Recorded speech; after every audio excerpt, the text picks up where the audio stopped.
இன்னைக்கு நம்ம கண்டினியூவாக ஒரு 2-3 வாரமாக குடும்பத்தை குறித்து தான் நம்ம பேசுகிறோம். குடும்ப சமாதானத்திற்காக தான் நம்ம ஜெபம் பண்ணிட்டு இருக்கிறோம். இது 3வது வாரம். இந்த வாரத்தில் இதை முதல் ஜெப குறிப்பாக நீங்கள் வைங்க. என்ன அப்படின்னா, என் குடும்பத்தில் இருக்கிற நபர்களிடத்தில் நான் பேசுவதற்கு எனக்கு கல்விமானி நாவை தாரு. ஆமென். கல்விமானி நான் அல்ல ஆண்டவரே, நான் அல்ல, நீங்கள் தான் என் கூட பேசணும். அதான் ஆண்டவர் சொல்லுவார், நீங்கள் என்னத்தை பேசுவோம் அப்படின்றத ஏற்கனவே நீங்கள் ப்ரிப்பரேஷன் ஆகிக்கொள்ள வேண்டிய அவசியம் இல்லை.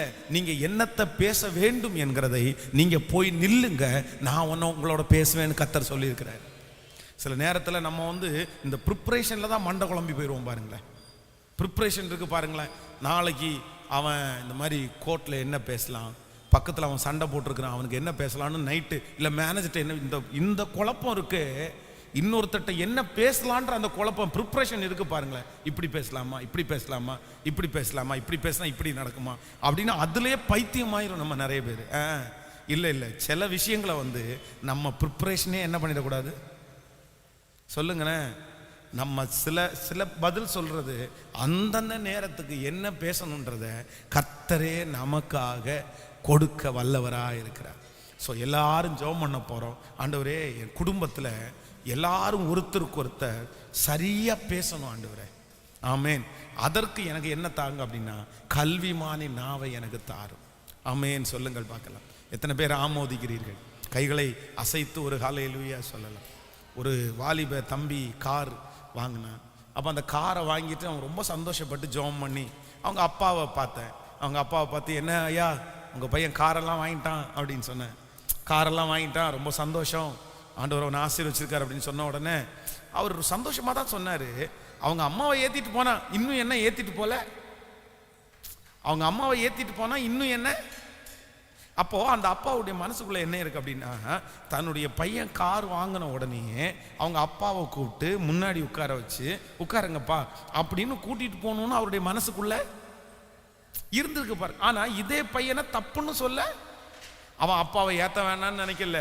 அப்பாவை அப்படி கூட்டு அவன் அதை ஒரு பெரிய விஷயமா எடுத்துக்கல. சரி, ஒரு செகண்ட் ஹேண்ட் கார் வாங்கணும் போயிட்டு அப்படின்னு நினைக்கிறான். அப்போ சிலருடைய மனதுக்குள்ளே இருக்கிறது நமக்கு தெரியாது. ஆனா பேசக்கூடிய ஞானத்தை தேவனே உங்களுக்கு தருவார். இந்த ஜெபத்தில் இருக்கிற உங்களுடைய கணவன் இடத்துல எப்படி பேசணுன்ற ஞானத்தை ஆண்டவர் உங்களுக்கு தருவார். உங்கள் மனைவியின் இடத்துல எப்படி பேசணுன்ற ஞானத்தை கர்த்தர் உங்களுக்கு தருவார். இந்த சமுதாயத்தில் எப்படி பேசணுன்ற ஞானத்தை கர்த்தர் உங்களுக்கு தருவார். உங்கள் மேனேஜர்கிட்ட என்ன பேசணுன்ற ஞானத்தை தேவனே அந்த கல்விமானி நாவை நமக்கு கட்டளை இடுவார். ராஜாக்களுக்கு முன்பாக என்ன பேசணுன்ற வார்த்தையை கர்த்தர் நமக்கு தருவார். ஆமேன். எனக்கு ரொம்ப பிடிச்சது தானியேல். தானியேல் சிங்க கெபிக்குள்ளே போடுறாரு பாருங்க. சிங்க கெபிக்குள்ள போடுறாங்க. போட்ட உடனே இப்போ அடுத்த நாள் காலையில் ராஜா வர்றாரு. ராஜா தானியேலே தானியேலே அப்படின்னு கூப்பிடுறாங்க. அப்போ அவர் சொல்றாரு, நீ இடைவிடாமல் ஆராதிக்கிற உன் தேவன் உன்னை தப்பு வைக்கிறதுக்கு வல்லவரா இருந்தாரா அப்படின்னு கேட்கிறாரு. உள்ளன்னு நம்மளா இருந்தா என்ன பண்ணிடுவோம்? சைன் போட்டது யாரு? சைன் போட்டது ராஜா. ராஜாவினுடைய சைன்னால தான் இவர் எங்க போயிருக்காரு? சிங்க கப்பிக்குள்ள போயிருக்கிறாரு. வந்துட்டீங்களா? ஒருவேளை மரியாதையை பேசணும்னா வந்துட்டீங்களா, சரி விடுங்க, வெளியே வந்துட்டு என்ன உள்ள போடணும்னு நினைச்சீங்க, ஏசப்பா என்ன காப்பாத்திட்டாரு. ஆனா தானியேல் உள்ளே இருந்து ஒரு சத்தம் வருது, ராஜாவே நீர் என்றும் வாழ்க, ராஜாவே நீர் என்றும். எவ்வளவு ஒரு அழகான வார்த்தை பாருங்களேன். உடனே என்னன்னா அந்த இடத்துல அவனுக்கு இருந்த ஞானத்தை பாருங்க. என்னன்னா நம்மளை தூக்கி சிங்க கவியில போட்டாங்க, நம்மளை செத்து போயிட்டோன்னு ராஜா நம்மளை விடாம அவர் பார்த்துருக்கிறாரே, நம்ம உயிரோடு இருக்கிறோமான்னு கேட்கிறாரே, அப்படின்னா அவருக்கு நம்ம மேல எவ்வளவு பாசம். அந்த நேரத்தில் அவனுக்கு அந்த ஞானம் வருது பாருங்க. ராஜாவே நீர் என்றும் வாழ்க அப்படின்னு சொன்ன உடனே இப்ப ராஜா அந்த மனுஷனை பதவி உயர்வு கொடுத்து, உன் ஃப்ரெண்ட்ஸ் யாராவது வேலைக்கு இருந்தால் சேர்த்து விடுப்பா, நீ தாண்டா இனி வேலைக்கு யாராவது எடுக்கணும்னா ஒன்றை வச்சு எடுத்துடுறேன். அவனுக்கு அந்த பதவி உயர்வு வருது. அப்போ ராஜாவினிடத்துல எப்படி பேசணுன்ற அந்த ஞானம் இருந்ததுனால ஆண்டவர் அவனை கிருபையாய் கர்த்தர் ஆசீர்வதித்தார். ஹல்லேலூயா. அப்போ ஆண்டவரிடத்துல கேட்கலாமா எல்லாருமே, ஆண்டவரே எனக்கு ஞானமுள்ள ஒரு இதயம். எதுக்கு அப்படின்னு சொன்னா, எனக்கு அந்தந்த டைமுக்கு எப்படி பேசணுன்றது. சமயத்திற்கு ஏற்ற வார்த்தை. இந்த வார்த்தை எல்லாரும் யூஸ் பண்ணுங்க. சமயத்திற்கு ஏற்ற வார்த்தை சொல்லுங்க பார்க்கலாம். சமயத்திற்கு ஏற்ற வார்த்தை. ஆமென். அப்படியே தொண்டை வரைக்கும் வரும். ஆனால் என்ன பண்ணிடணும்னா சில வார்த்தையை நம்ம என்ன பண்ணணும், ஏண்டா அப்படின்னு கேட்கறது வரும். ஆனால் நீங்கள் முழுங்கி ஏங்க ஏங்க அப்படின்னு கேட்கணும். ஆமென். சில நேரத்தில் மாம்சம் உங்களுக்குள்ள அப்படி தான். அந்த பிரச்சனை வரும்போது அப்படின்னு கேட்க வரும்போது அப்படியே முழுங்கிட்டு ஏனுங்க சொல்லுங்க அப்படின்னு மாதிரி வரணும். இதுதான் என்னது சமயத்திற்கு கேட்கல. ஆனால் ஏன்ன்ற வார்த்தையை விட்டீங்க, அவ்வளோதான் முடிஞ்சு. சண்டை ஆரம்பிச்சிச்சு. அதுக்கப்புறம் சமாதானத்துக்கு வழியே இல்லை. அதனால என் ஜனங்கள் அறிவில்லாமல் சங்காரமாயிரவே கூடாது. கையை உயர்த்தி இதே வார்த்தையை சொல்ல போகிறோம். என்ன வார்த்தை? அந்த வார்த்தை சமயத்திற்கு ஏற்ற வார்த்தை. சொல்லுங்க பார்க்கலாம் எல்லாருமே. சமயத்திற்கு ஏற்ற வார்த்தை. எல்லாரும் ஜெபம் பண்ணுங்க. ஆண்டவரே, என் குடும்பத்தில் சமயத்திற்கு ஏற்ற வார்த்தை, என் பிள்ளைகளுடைய வாழ்க்கையில் சமயத்திற்கு ஏற்ற வார்த்தை சொல்ல சொல்ல அந்த கிருபை உங்கள் மேலே பெருகட்டும். ஆண்டவரிடத்தில் கேளுங்க. ஹல்லேலூயா. தகப்பனே, சமயத்திற்கு ஏற்ற வார்த்தை, சமயத்திற்கு ஏற்ற வார்த்தை கேளுங்க அப்பாட்ட. அப்பா, சமயத்திற்கு ஏற்ற வார்த்தை, சமயத்திற்கு ஏற்ற வார்த்தையை பேசுவதற்கு எனக்கு கல்விமானி நாவை தாரும் ஆண்டவரே. அப்பா ஆண்டவரே, என்னுடைய தலைவரிடத்தில் என்ன பேசணும், நான் ஒர்க் எடுக்கிற இடத்துல என்ன பேசணும் ஆண்டவரே, என்னுடைய கஸ்டமர்ஸ்கிட்ட நான் என்ன பேசணும் ஆண்டவரே, எல்லாவற்றையும் எனக்கு சொல்லி தாரும் ஆண்டவரே.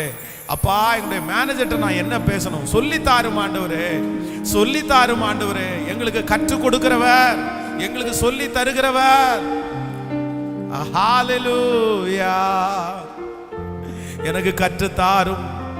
எங்களுக்குள்ளே வாசம் பண்ணுகிற ஆவியானவரே, எங்களுக்கு நீர் கற்றுத் தருகிறவர் ஆண்டவரே. எங்க செல்லணும், என்ன பண்ணணும், என்ன பேசணும் நீங்க சொல்லி கொடுக்குறீங்களே. இப்போ நாங்க எல்லாரும் இந்த உபவாச ஜெபத்துல சேர்ந்து ஜெபிக்கிறோம். எங்க குடும்பத்தினுடைய சமாதானத்திற்கு நாங்கள் என்ன பேச வேண்டும் என்று எங்களுக்கு கற்றுத்தாரும்.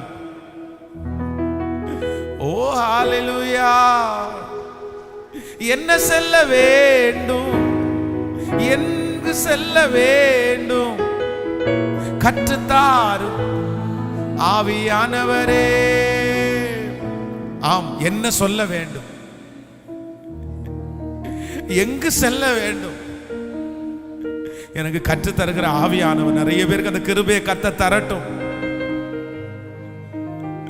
ஓ ஹல்லேலூயா.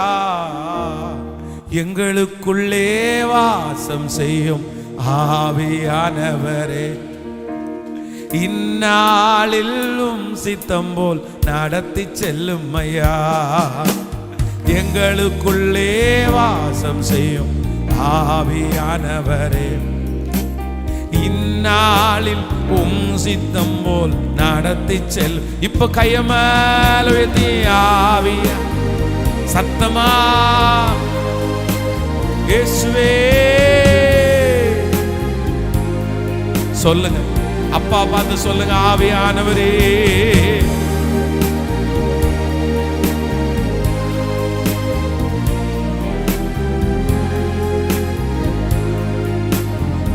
ஹல்லேலூயா. எங்கு செல்ல வேண்டும், எங்கு செல்ல வேண்டும், என்ன சொல்ல வேண்டும், வழி நடத்தும் ஆவியானவரே.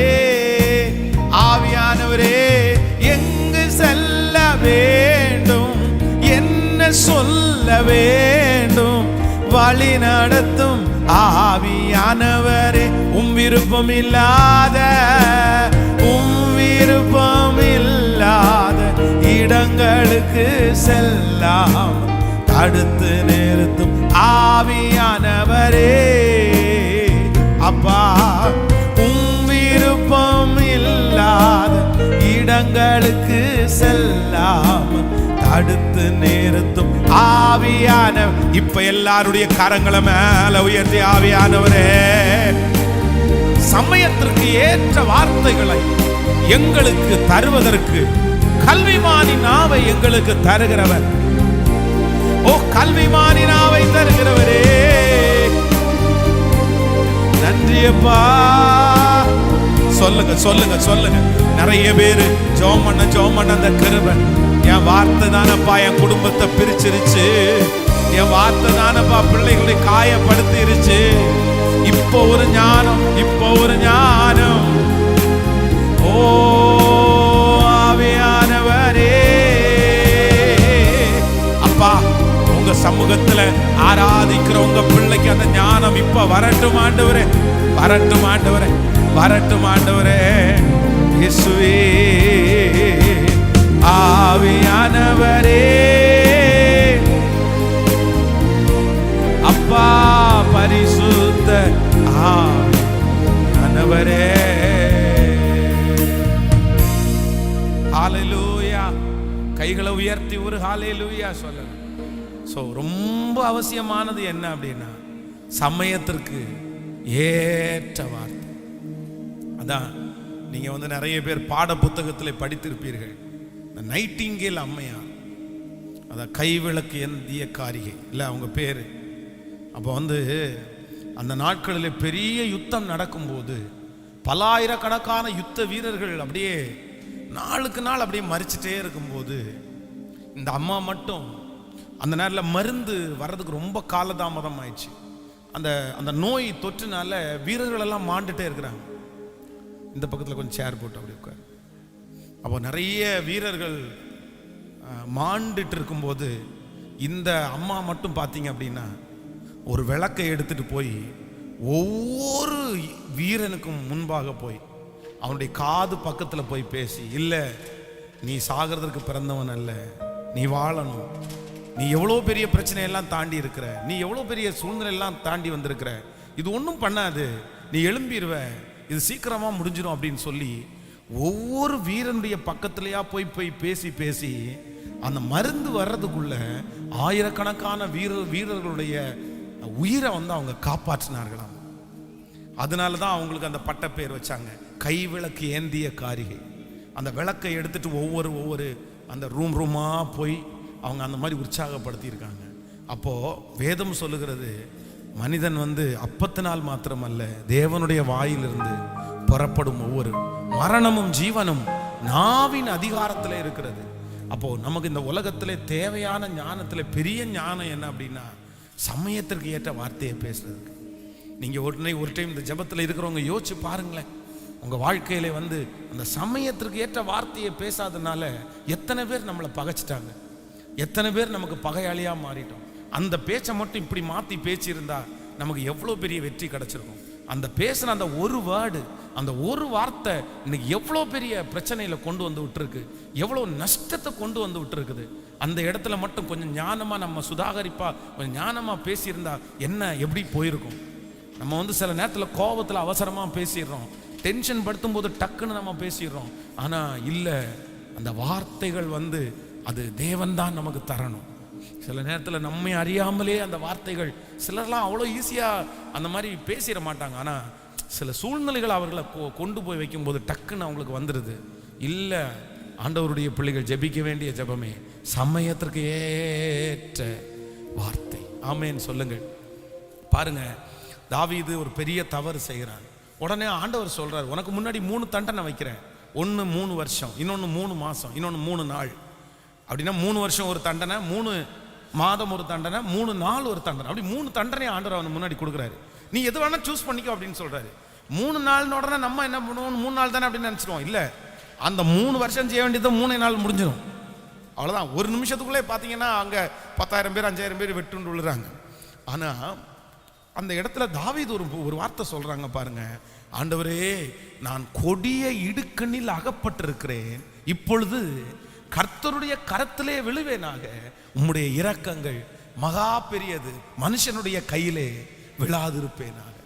அப்போ இந்த இடத்துல ஆண்டவர் கேட்ட அந்த முடிவுக்கு இவன் ஒரு பதிலும் சொல்லல. இந்த முடிவு கூட என் கையில இல்லை, யார் கையில தான் இருக்குன்னா. இப்ப ஆண்டவர் என்ன பண்ணிட்டாருன்னா 3 வருஷம் தண்டனை கொடுக்கல, 3 மாசமும் தண்டனை கொடுக்கல, 3 நாளுடைய தண்டனைய ஆரம்பிச்சிட்டாரு. அதுக்குள்ள பலி செலுத்தணும்னா சரி போதுண்டா விட்டுற. அப்போ நம்முடைய ஆண்டவரிடத்துல பேசுறதற்கு கூட நமக்கு என்ன வேணும், பேசுறதுக்கு கூட நல்ல கல்விமானின் நாவு நமக்கு தேவை. ஆமென். அதான் ஆபிரகாம் வந்து அந்த சோதோம் கொமோரா பட்டணத்திற்காக ஜெபிக்கும் போது, ஆண்டவரே அந்த பட்டணத்திலே 50 நீதிமான்கள் இருந்தால் அந்த 50 நீதிமான்களின் நிமித்தம் அந்த பட்டணத்தை அழிக்க மாட்டீரோ அப்படின்னு கேட்கிறான் பாருங்க. உடனே ஆண்டவர் சொல்றாரு, 50 நீதிமான்கள் இருந்தால் அந்த பட்டணத்தை நான் அழிக்க. ஆபிரகாம் என்ன மனசுல நினைச்சிருப்பாருன்னா, இவன் லோத்து போனா 50 பேரையுமா ஆதாயப்படுத்தாம இருப்பான், இவன் ஒருத்தருக்கும் சுவிசேஷம் சொல்லாத அவனுக்கு தெரியல, இவன் பழக்கம் போற இடத்துல எல்லாம் ஆண்டவருக்கு ஆதாயப்படுத்துறது, இவன் எப்படி ஒரு 50 பேராவது ரட்சிப்புல நடத்தியிருப்பான். சரி, அடுத்து சொல்றான், ஆண்டவரே 30. அந்த இடத்துல அந்த 20 10 வரும்போது சொல்லுவார் என்னன்னா, என் ஆண்டவருக்கு இன்னும் கோபம் வராதிருப்பதாக. ஜனம் யாருடையது? ஆபிரகாமுடைய ஜனமா தேவனுடைய ஜனமா? தேவனுடைய ஜனம். தேவனுடைய சமூகத்திலே தேவனுக்காக திறப்பில் நிற்கிற ஒரு மனுஷன் ஆனா கூட ஜெபம் பண்றது எப்படி ஜெபம் பண்றான் அப்படின்னா, என் ஆண்டவருக்கு இன்னும் கோபம் வராமல். உடனே ஆண்டவர் சொல்றாரு, பரவாயில்லடா, துன்மார்களோட சேர்ந்து நீதிமான்களை நான் என்ன பண்ண மாட்டேன், அழிக்க மாட்டேன். 10 இருந்தா நான் கண்டிப்பா விட்டுருவேன்டா.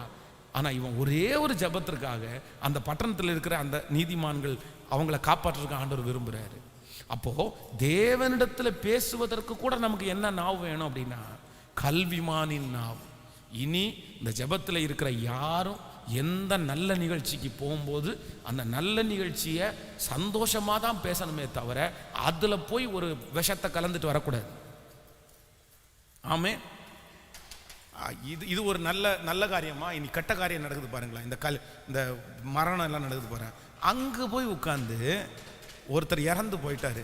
இறந்து போனவர் சரி எல்லாரும் அப்படி துக்கத்தில் இருக்காங்க. அங்கே போயிட்டு இவன் கொஞ்ச நஞ்ச வேலையா பண்ணா,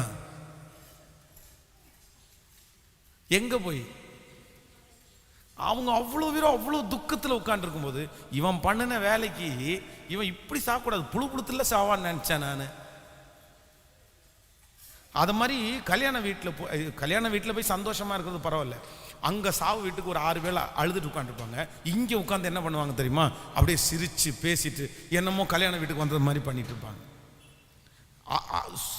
முடிச்சுட்டு அடக்கம் முடிச்சுட்டு வந்து சாப்பாட்டுக்கு சண்டை போட்டு உட்காந்துருப்பாங்க. எந்த வீடு அது? அது துக்க வீடு. ஆண்டவர் சொல்றாரு, துக்கப்படுகிறவர்களோட சேர்ந்து நீங்க நானும் என்ன பண்ணணுமாமா, சந்தோஷப்படுகிறவரோட சந்தோஷப்படுங்கள், துக்கப்படுகிறவரோட துக்கப்படுங்கள். அப்போ இந்த ஞானம் எல்லாம் ஆண்டவருடைய பிள்ளைகளுக்கு கண்டிப்பாக அவசியம்.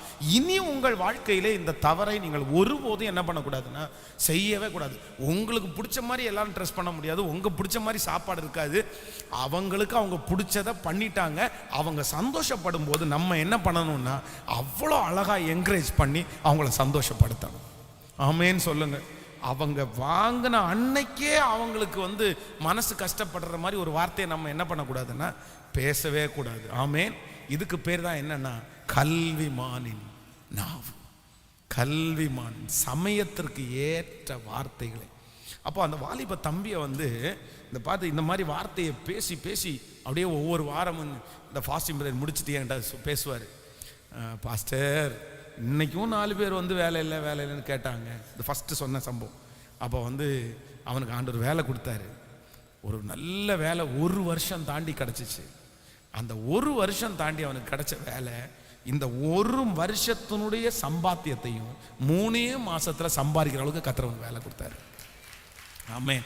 அதனால ஆண்டவரை தேடுவது, ஆண்டவரை நெருங்குவது, ஆண்டவருக்காக நேரம் செலவுது, இது எல்லாத்துக்கும் நம்ம வாழ்க்கையில் என்ன இருக்குன்னா பெரிய பலனை கர்த்தர் வைத்திருக்கிறார். ஹல்லேலூயா. அப்போ நம்பர் 1, இன்றைக்கு இந்த வார்த்தையை நான் பேசணும்னு நான் ப்ரிப்ரேஷன் பண்ணி வரல, ஆனால் ஆவியானவர் நம்மோட பேசி இருக்கிறார். ஒரு குடும்ப சமாதானத்திற்கு ரொம்ப அவசியமானது என்னன்னா வார்த்தை, சமயத்திற்கு ஏற்ற வார்த்தை. குடும்பத்தில் சண்டையே எதனால தான் வருது சொல்லுங்க? வாயை விடுறதுனால தான் வருது. நம்முடைய வாயை அமைதியாய் வைத்தால் கண்டிப்பாக நம்முடைய குடும்பத்தில் ஒரு பெரிய சமாதானம் உண்டாகும். ஆமேன்னு சொல்லுங்க. பொதுவாக சகோதரி அம்மாமாருங்களால் நிறைய பேர் இருக்காங்க. உங்கள் மேலே எந்த கோபம் இல்லை, எனக்கு இல்லை. கண்டிப்பாக. ஏன் அப்படின்னா ஆண்டவர் உங்களை படைச்சதே எப்படி தான் படைச்சிருக்காரு அப்படின்னா, ஆம்பளை ஆள் ஒரு வார்த்தையை சொன்னால் நீங்கள் 30 வார்த்தையை பேசுகிற மாதிரி தான் படைச்சிருக்காரு. சரியா? அது சில சகோதரிகள் ரொம்ப அமைதியாக பார்த்துருக்குறேன். ஆனால் பொதுவாகவே சகோதரிகளும் தாயார்களும் ஒரு சகோதரன் வந்து ஒரு 10 வார்த்தை பேசும்போது இவங்க 100 வார்த்தை கண்டிப்பாக பேசுவாங்க. அந்த மாதிரி தான் நானும் எங்கள் அம்மாவையும் பார்த்துருக்கேன், எங்கள் அக்காவையும் பார்த்துருக்குறேன், எங்கள் மனைவியையும் பார்த்துருக்குறேன். அதனால எனக்கு தெரியும். இல்லை, பொதுவாக சொல்கிறேன், அது அவங்களுடைய நேச்சர். அதனால் பாஸ்டர் அம்மா பேசுகிறாங்களோன்னு நினச்சிடாதீங்க. நம்ம ஆட்களுக்கு பிரசங்கம் பண்ணாலே பிரச்சனை இருக்குமோன்னு இங்கே யோசிப்பாங்க. கர்த்தர் அவங்களுக்காக பேசுறதை நினைக்க மாட்டாங்க. இந்த 2 பேர் கணவன் மனைவி செய்திக்கு வந்து உட்கார்ந்தா நம்ம பிரசங்கம் பண்ணும்போது இந்த மனைவி எட்டி எட்டி பார்க்கும் அவரை. எதுக்கு தெரியுமா? இந்த உங்களுக்கு தான் பேசுறாரு, உங்களுக்கு தான் பேசுறாரு. ஆமாம், அவருக்கு மட்டும்தான் பேசுறாரு, இந்த அம்மாவுக்கு பேசவே இல்லை கர்த்தர். அந்த மாதிரி ஐயா மாதிரி நிறைய பேர் பார்த்து எட்டி எட்டி பார்ப்பாங்க. பாரு, நேற்றைக்கு தானே இது நடந்து வச்சு பார்த்து செய்கிறாரு பாரு அப்படின்னு எல்லாம் கர்த்தர் பண்ணுறாரு பாரு, நல்லா திருந்து அப்படின்னு இங்கே உட்காந்து ஸ்தோத்திரம் ஸ்தோத்திரம் எட்டி எட்டி பார்த்துக்கிறது அப்படியே. அதான் இந்த வசனத்தை ஸ்கிப் பண்ணுற ஒரு கூட்டம் இருக்கு பாருங்களேன். அப்படியே தூக்கி தூக்கி மேலே அப்படியே பண்ணுங்க பண்ணுங்கன்னு. இல்லை, அந்த மாதிரிலாம் இல்லை. செய்தி வந்து நமக்கு கர்த்தர் பேசுறது. அதனால் நீங்கள் வந்து நிறைய வார்த்தைகளை பேசுகிறவர்களாக இருக்கலாம். ஆனால் உண்மையிலே நீங்கள் என்ன பண்ணணும்னா சமயத்திற்கு ஏற்ற வார்த்தைகளை தான் பேசணும். நீங்கள் ஜெபம் பண்ணணும். என் வார்த்தையினால இனி என் வீட்டில் என்ன வரக்கூடாதுன்னா சண்டை வரக்கூடாது ஆண்டவரே. நான் பேசுதான் இந்த மாதிரி பிரச்சனை வந்துச்சுன்னு யாரும் சொல்லக்கூடாது. கணவனானாலும் மனைவி ஆனாலும் ஜெபம் பண்ணுவோமா அப்படி நம்ம எத்தனை பேர் ஆமோதிக்கிறீர்கள்? ஒருவேளை உங்கள் பிள்ளைங்க யாராவது ரொம்ப பேசுகிறாங்களா, உங்கள் கணவனா ரொம்ப பேசுகிறாரா? நான் சொல்கிறேன், ஆண்டவரிடத்தில் சொல்லுங்கள், இந்த கிருபையை கொடுங்க ஆண்டவரே, சமயத்திற்கு ஏற்ற வார்த்தை. ஹல்லேலூயா. ஜெபம் பண்ணலாம். அந்த பாட்டை பாடிட்டே ரொம்ப அழகான அதற்கு ஆவியானவர் நமக்கு துணை செய்கிற ஆவியானவர். ஹல்லேலூயா. நன்றி அப்பா, நன்றி அப்பா. ஓ, எதிரிகளின் சூழ்ச்சிகள், சாத்தானின் தீர்க்கணைகள் எதிர்த்து நிற்க சொல்லுவோம். எதிரிகளின் சூழ்ச்சிகள்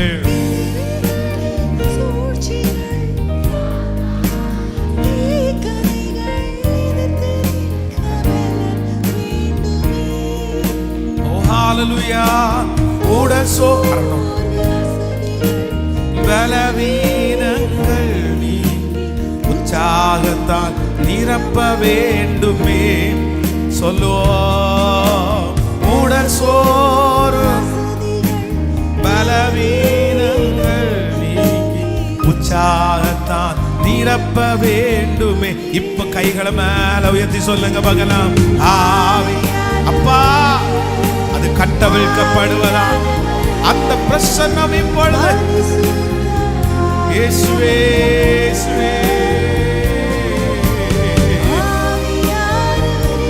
நன்றி அப்பா. கேட்க கேட்க அந்த கிருபை பெருகுது. ஆண்டவரே, என் நாவிற்கு காவல் வை, என் உதடுகளின் வாசலை காத்துக்கொள்ளும் ஆண்டவரே. அப்பொழுது நான் ஹல்லேலூயா பாதகருக்கு வழியை நான் போதிப்பேன். நன்றி அப்பா.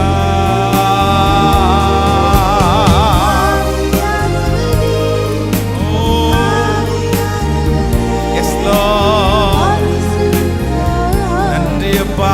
எங்கு செல்ல வேண்டும், எங்கு செல்ல வேண்டும், என்ன சொல்ல வேண்டும், வழி நடத்தும் ஆவியானவரே.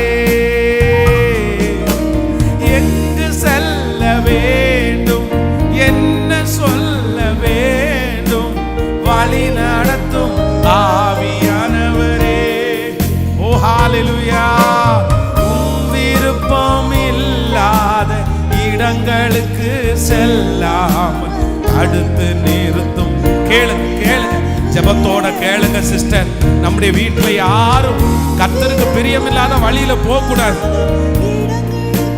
செல்லாமல் என்னுடைய கணவனார தடுத்து நிறுத்துங்க, எங்க மனைவியை தடுத்து நிறுத்துங்க. ஆவி சத்தத்தை உயர்த்தி ஜெபிக்க ஜெபிக்க ஜெபிக்க. அப்பா, உங்களுடைய பிள்ளைகளுடைய துக்கம் எல்லாம் சந்தோஷமா மாறட்டும். இந்த ஃபாஸ்டிங் பிரேயர்ல ஒரு பெரிய மகிமை, பெரிய மகிமை. ஆவியானவரே ஸ்தோத்திரம். சமயத்திற்கு ஏற்ற வார்த்தைகளை நான் பேசும்படிக்கு எனக்கு கல்விமானின் நாவை தருகிற கர்த்தர். பரிசுத்த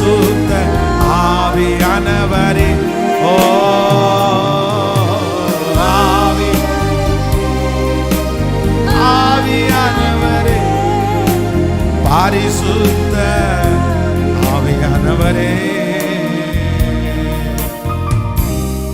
ஹல்லேலூயா.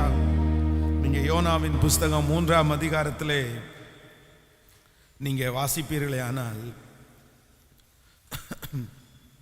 4வது அதிகாரத்தில் 1வது வசனம், யோனாவுக்கு இது மிகவும் விசனமாய் இருந்தது. அவன் கடும் கோபம் கொண்டு கர்த்தரை நோக்கி விண்ணப்பம் பண்ணி, கர்த்தாவே, நான் என் தேசத்தில் இருக்கும் போதே நான் இதை சொல்லவில்லையா?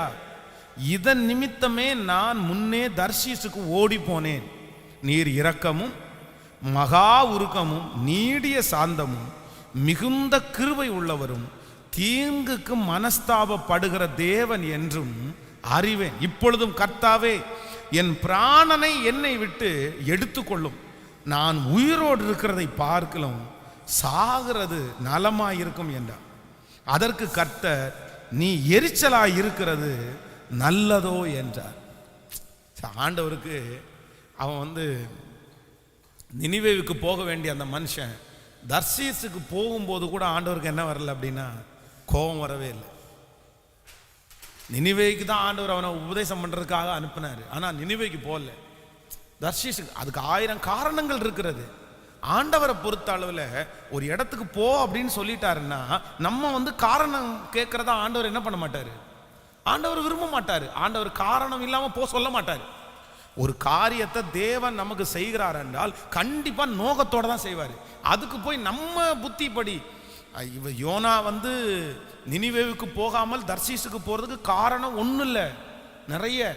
நீங்க நினைக்கிறது மாதிரி நினிவே பட்டணத்தினுடைய ஜனங்கள் சாதாரணமானவங்க கிடையாது.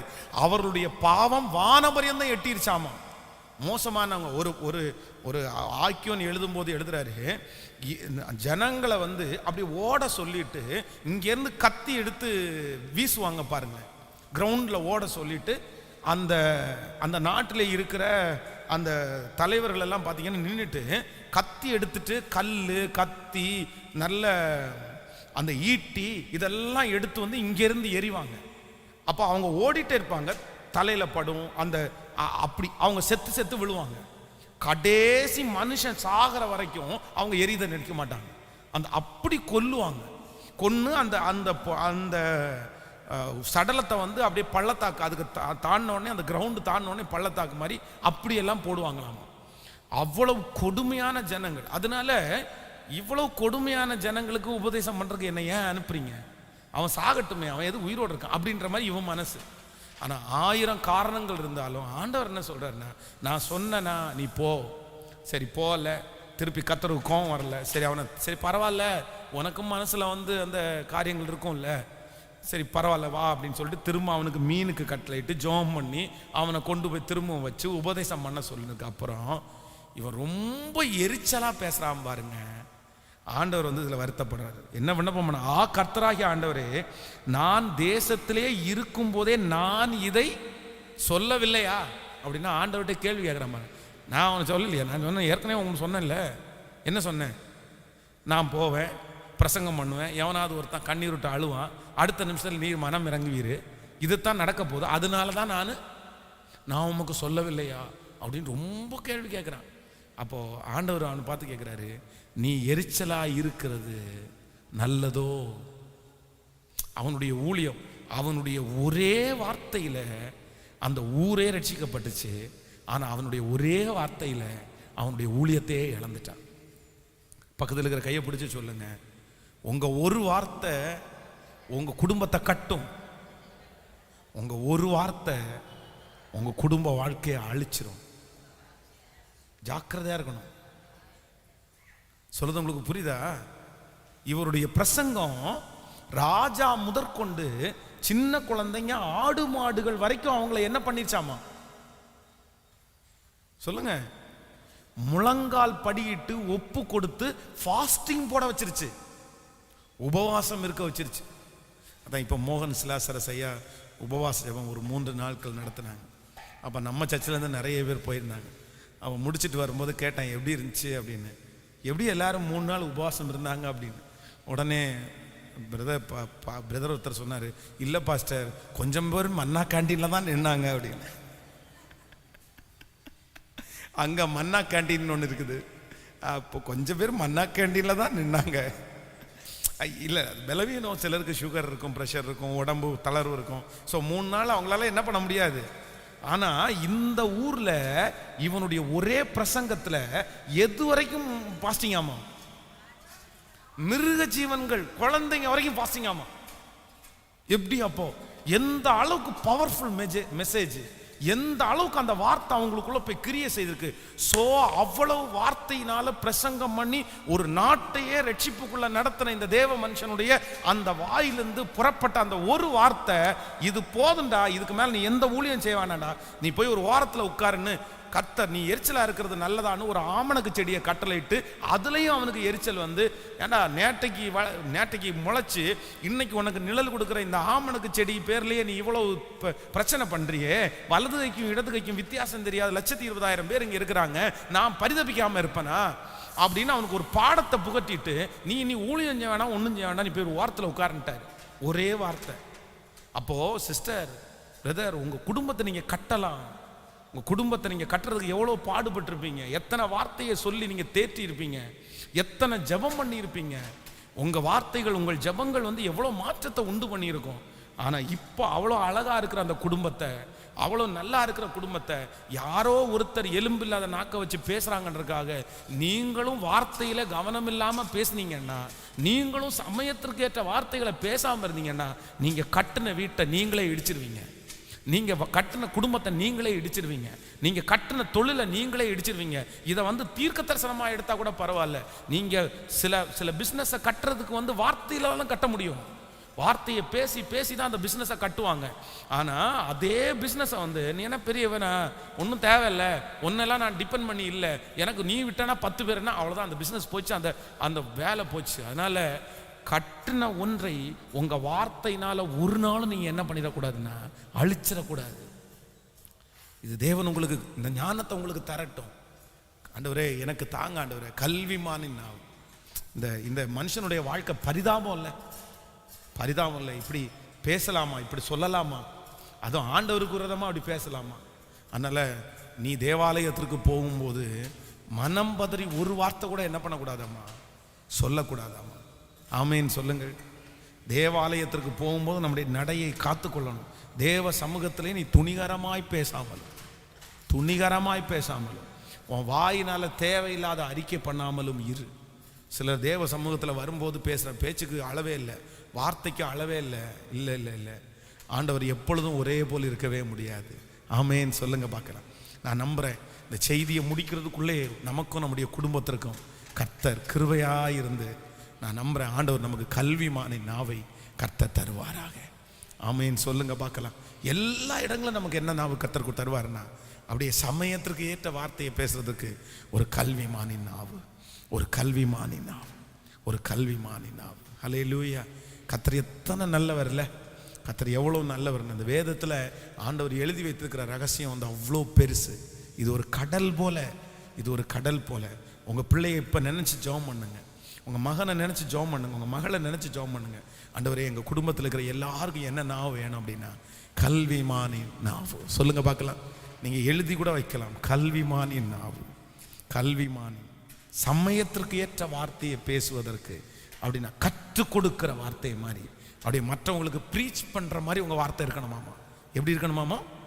மற்றவங்களுக்கு சொல்லி கொடுக்கறது மாதிரி உங்கள் வார்த்தை இருக்கணுமாமா.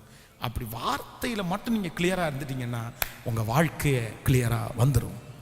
வார்த்தையில் சரியாக இருக்கிற மனுஷன் வாழ்க்கையில் சரியாக இருப்பான். அவங்கள எதுவுமே தள்ள முடியாது. எல்லாம் எங்கே தான் இருக்குன்னா மரணமும் ஜீவனும் நாவின் அதிகாரத்தில். ஜெபிக்கலாமா? அப்படியே ஜெபிக்கலாமா? கேளுங்க.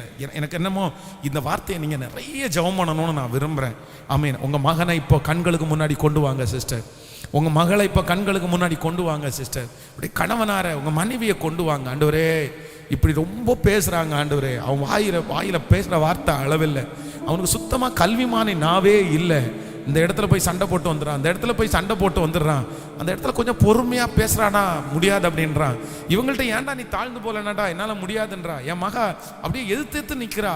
என்னென்னமோ எண்ணங்கள் உங்களுக்குள்ளே வரலாம். எல்லாரும் ஜெபம் பண்ணுங்க. ஆண்டவர் ஒரு கல்விமானி நாவு. அவன் நல்ல ஹார்ட் ஒர்க் பண்ணுறான் பாஸ்டர், நல்ல வேலை செய்கிறான் பாஸ்டர், ஆனால் அவனுக்கு பேச்சு சரியில்லை. யாராவது ஏதாவது ஒன்று பேசிட்டாங்கன்னா அவனால் பொறுக்க முடியாது. உடனே வீறு கொண்டு எழும்பி அப்படியே பெரிய பிரச்சனையா பேசி விட்டுறான். அதனால எல்லாருடைய பகையும் அவன் சம்பாதிச்சிட்டான். இந்த மாதிரி ஏகப்பட்ட எண்ணங்கள் உங்கள் இருதயத்தில் ஓடிக்கொண்டிருக்கலாம். உங்கள் கணவனாரை குறித்து, உங்கள் மனைவியை குறித்து, அவங்க அம்மா அப்பாட்ட அவர் பேசுகிறதுக்கு ஒரு அளவே இல்லை பாஸ்டர். நல்ல அம்மா அப்பா, அதனால அவங்க கோச்சுக்கிறாங்க. இந்த மாதிரிலாம் எத்தனை எண்ணங்கள் இருந்தாலும் இப்போ அவங்களுக்காக ஜெபம் பண்ணுங்க. திறப்பில் நில்லுங்க. நான் இந்த பாட்டை பாட நீங்கள் திறப்பில் நில்லுங்க. நான் நம்புகிறேன் ஏசப்பா கண்டிப்பாக இந்த 2023 வருஷம் நம்முடைய குடும்பத்தை சீர்படுத்துவார். ஆண்டவர் ஸ்திரப்படுத்துவார். ஆண்டவர் பலப்படுத்துவார். ஹல்லேலூயா. ஸ்தோத்திரம் ஸ்தோத்திரம் ஸ்தோத்திரம். ஹல்லேலூயா. எதிரிகளின் சூழ்ச்சிகள், சாத்தானின் தீர்க்கணைகள் எதிர்த்து நிற்க பலன் வேண்டுமே. எதிரிகளின் சூழ்ச்சிகள், சாத்தானின் தீர்க்கணைகள் சொல்லுவோம்.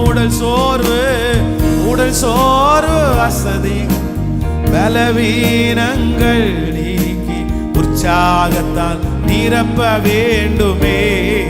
எல்லாரும் அப்படியே ஜபத்தோட கூட முடிஞ்சா அப்படியே எழும்பி நில்லுங்க பார்க்கலாம். அப்படியே எழும்பி நின்று, ஆன்லைன்ல இருக்கிறவர்களும் முடிஞ்சா எழும்பி நின்று, எஸ், கல்விமானின் ஆவை தருகிறவர், கல்விமானின் ஆவை தருகிறவர், கல்விமானின் ஆவை தருகிறவர், கல்விமானின் ஆவை தருகிறவர். சொல்லுங்க அப்பா பார்த்து, நன்றி அப்பா, நன்றி அப்பா, நன்றி அப்பா. கேளு, அப்படியே ஜெபம் பண்ணிட்டே இருங்க சிஸ்டர், பிரதர். எஸ், கேளுங்க, ஏசப்பாட்ட கேளுங்க. ஆவியானவரே, ஆவியானவரே, நீ நல்லவர். ஓ ஹல்லேலூயா. ஜெபிக்க ஜெபிக்க அந்த கிருபை பெருகட்டும். ஜெபிக்க ஜெபிக்க அந்த கிருபை பெருகட்டும். இயேசுப்பா, என் பையனுக்கு இப்பொழுது அந்த மகனுக்கு கர்த்தர் கல்விமானின் ஆவை கர்த்தர் தருகிறார். ஓ ஆவியானவரே, எஸ், பிரைஸ். ஜெபிக்கிறவங்க ஜெபிங்க, சத்தம் போட்டு நல்லா ஜெபிங்க மகளே. கற்றுக்கொள்ளுகிறவனை போல கர்த்தர் கல்விமானின் ஆவை எனக்கு தருகிறவர். இப்பொழுது பரலோகத்திலிருந்து எனக்கு ஒரு அருள், இப்பொழுது பரலோகத்திலிருந்து ஒரு கிருபை. கல்விமானின் ஆவு. ஓ ஜீசஸ். ரோதலரபல ஹஷந்தனரம். ஓ ஹல்லேலூயா.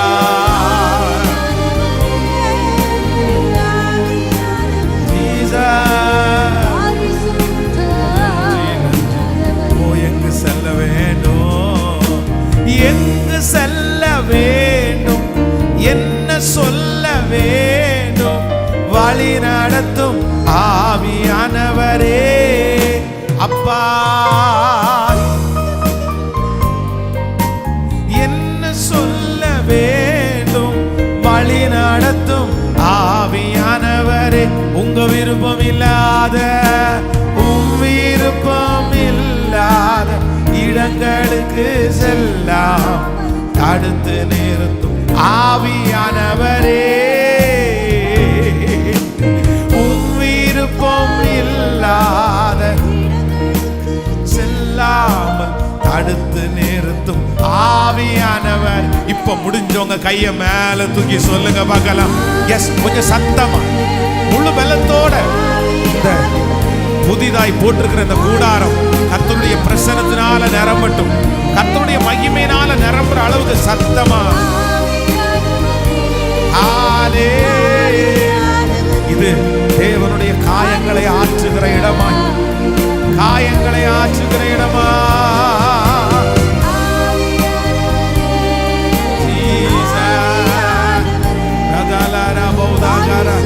நன்றி அப்பா, நன்றி நன்றி நன்றி நன்றி நன்றி. பரிசுத்த, நீங்க ஜெபிக்கிற சத்தம் அப்படியே கேட்டுட்டே இருக்கட்டும். நல்லவர் நல்லவர் நல்லவர் நல்லவர் நல்லவர் நல்லவர். இயேசுவே நீ நல்லவன், நீ நல்லவன், நீ நல்லவன்.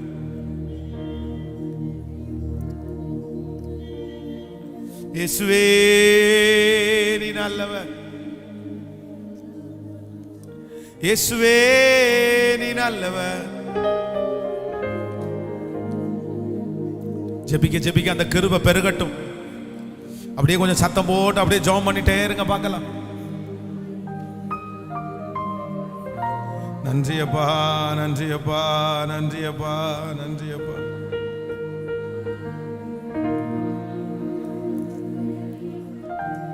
நன்றி நன்றி நன்றி நன்றி. ஓ ஹalleluya, ஹalleluya, ஹalleluya. நன்றி. வெட்கப்பட்டு போவதில்லை, வெட்கப்பட்டு போவதில்லை, கர்த்தருக்கு காத்திருப்போம். வெட்கப்பட்டு போவதில்லை, கர்த்தருக்கு காத்திருப்போம். வெட்கப்பட்டு போவதில்லை. ஹalleluya, ஹalleluya, ஹalleluya, ஹalleluya. ஆமென் சொல்லுவோம். கண்டிப்பா ஆண்டவர் நம்ம யாரையும் வெட்கப்படுத்த விட மாட்டார். நான் விசுவாசிக்கிறேன்.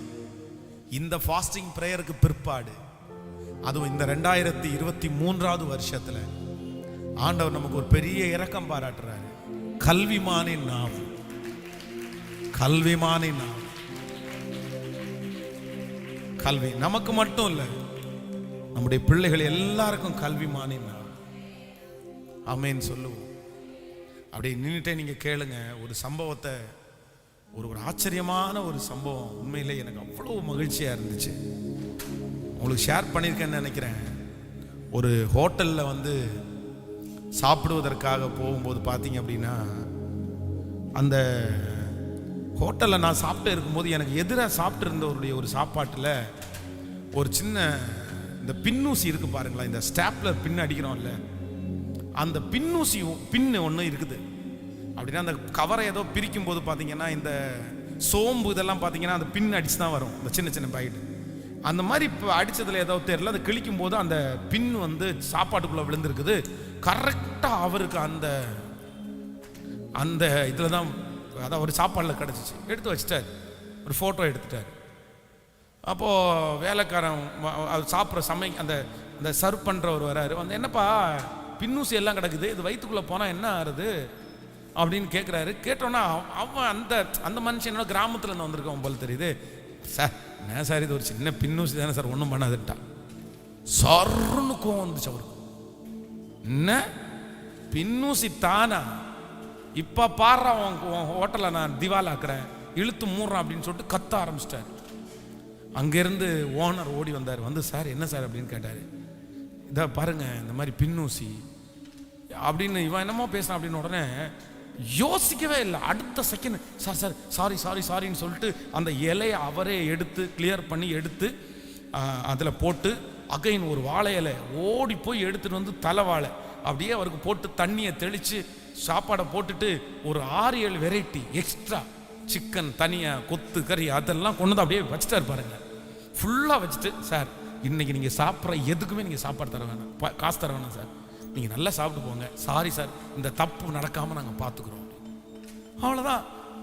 அந்த மனுஷன் அதை பார்த்த உடனே அப்படியே கூலாகி சரி இன்னும் போய் சாப்பிட்டு போயிட்டாரு பாருங்க.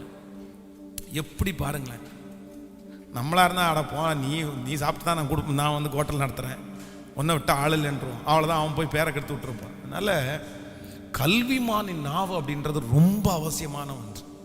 சமயத்திற்கு ஏற்றது மாதிரி நம்ம பேசுறதுக்கு நான் நம்புகிறேன், நான் விசுவாசிக்கிறேன். இந்த வருஷம் கர்த்தர் உங்களுக்கு தருவார். உங்கள் குடும்பத்தில் இருக்கிற எல்லா நபர்களுக்கும் ஆண்டவர் தருவார். உங்கள் கணவன், உங்கள் மனைவி, உங்கள் பிள்ளைகள் எல்லாருக்கும் கர்த்தர் கல்விமானின் நாவை கர்த்தர் தருவார். இது ஒரு பெரிய அபிஷேகம். ஆமேன் சொல்லுவோம். அந்த பாடலை எல்லாரும் சேர்ந்து வெட்கப்பட்டு போவதில்லை, நான் வெட்கப்பட்டு போவதில்லை. கர்த்தருக்கு நான் காத்திருக்கிறதுனால இந்த ஆண்டு நான் எந்த இடத்துலையும் வெட்கப்பட்டு போக மாட்டேன். ஆண்டவர் சொந்தத்துக்கு முன்னாடி உங்களை வெட்கப்படுத்த விட மாட்டாரு.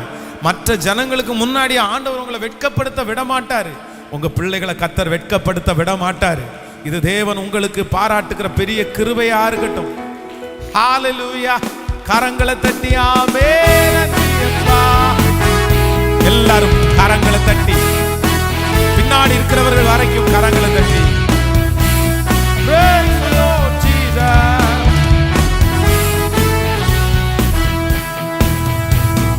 வெட்கப்பட்டு போவதில்லை, வெட்கப்பட்டு போவதில்லை, வெட்கப்பட்டு போவதில்லை, நான் வெட்கப்பட்டு போவதில்லை. கர்த்தருக்கு காத்திருப்போம், வெட்கப்பட்டு போவதில்லை. கர்த்தருக்கு காத்திருப்போம், வெட்கப்பட்டு போ. இப்ப கைகளை மேல ஹalleluya. பாட பாட அந்த கிருபை.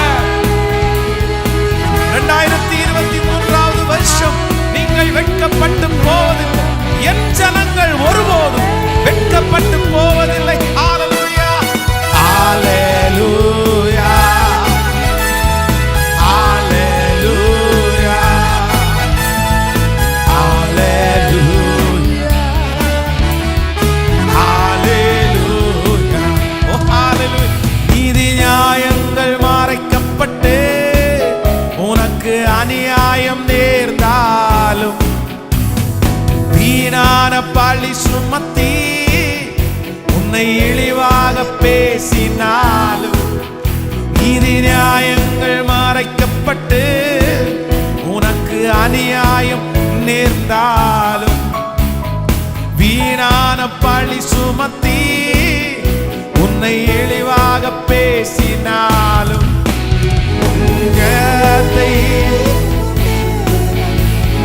பகலை போல் வெளிச்சமாக்குவா. நியாயத்தை விரும்பும் தேவன் பகலை போல் வெளிச்சமாக்குவா. பகலை போல் வெளிச்சமாக்கு. இப்ப கைய மேல தட்டி ஹalleluya.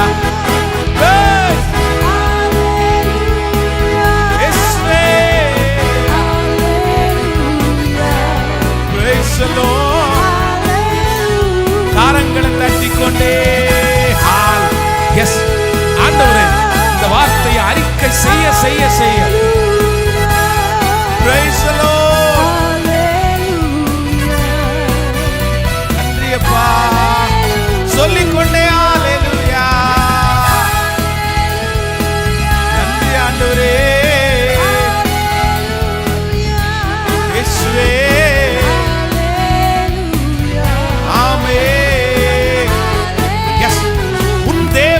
எங்கே என்று உன்னை நாள்தோறும் நிந்தித்தாலும், உனக்கு விரோதமாய் ஒரு சத்துருக்கள் எழும்பினாலும், உன்னோடு கூட இருப்பதை கர்த்தர் இந்த ஆண்டு நிரூபித்து நடத்துவார். அவர் நிரூபித்து நடத்துவார். உங்களோடு கர்த்தர் கூட இருக்கிறத உங்கள் சத்துருக்கள் காண்பார்கள். உங்களோடு கர்த்தர் இருப்பதை ஹalleluya சொந்தங்கள் காண்பார்கள். உங்களோடு கூட கர்த்தர் இருப்பதை உங்களை பகைத்தவர்கள் காண்பார்கள். உங்களோடு கூட கர்த்தர் இருப்பதை உன்னால் பலன் இல்லை என்று சொல்லுகிறவர்கள் காண்பார்கள். உங்களோடு கர்த்தர் இருப்பதை உங்க குடும்பத்தில் இருக்கிறவர்களே காண்பார்கள். ஹalleluya. நன்றி. உன் தேவன் எங்கே என்று உன்னை நாள்தோறும் நிந்தித்தாலும், உனக்கு விரோதமா உன் சத்துருக்கள் எழும்பினாலும், என் தேவன் எங்கே என்று என்னை நாள்தோறும் நிந்தித்தாலும், எனக்கு விரோதமா என் சத்துருக்கள் எழும்பினாலும், என்னோடு கூட இருப்பதை நிரூபித்து அப்பா அப்பா அப்பா செய்வார். அப்பா செய்வார். திரும்ப திரும்ப அந்த வார்த்தையை அறிக்கை செய்யுங்க சிஸ்டர், பிரதர் அறிக்கை. என்னோடு கூட இருப்பதை நோடு கூட இயேசுவே. அறிக்கை செய்யுங்க பிரதர், அறிக்கை செய்யுங்க பிரதர். ஜெபிக்க ஜெபிக்க நடக்குது. இருவித்து நடத்துவா இப்ப கைய மேல். ஹalleluya ஹalleluya oh praise the Lord hallelujah hallelujah hallelujah praise the Lord.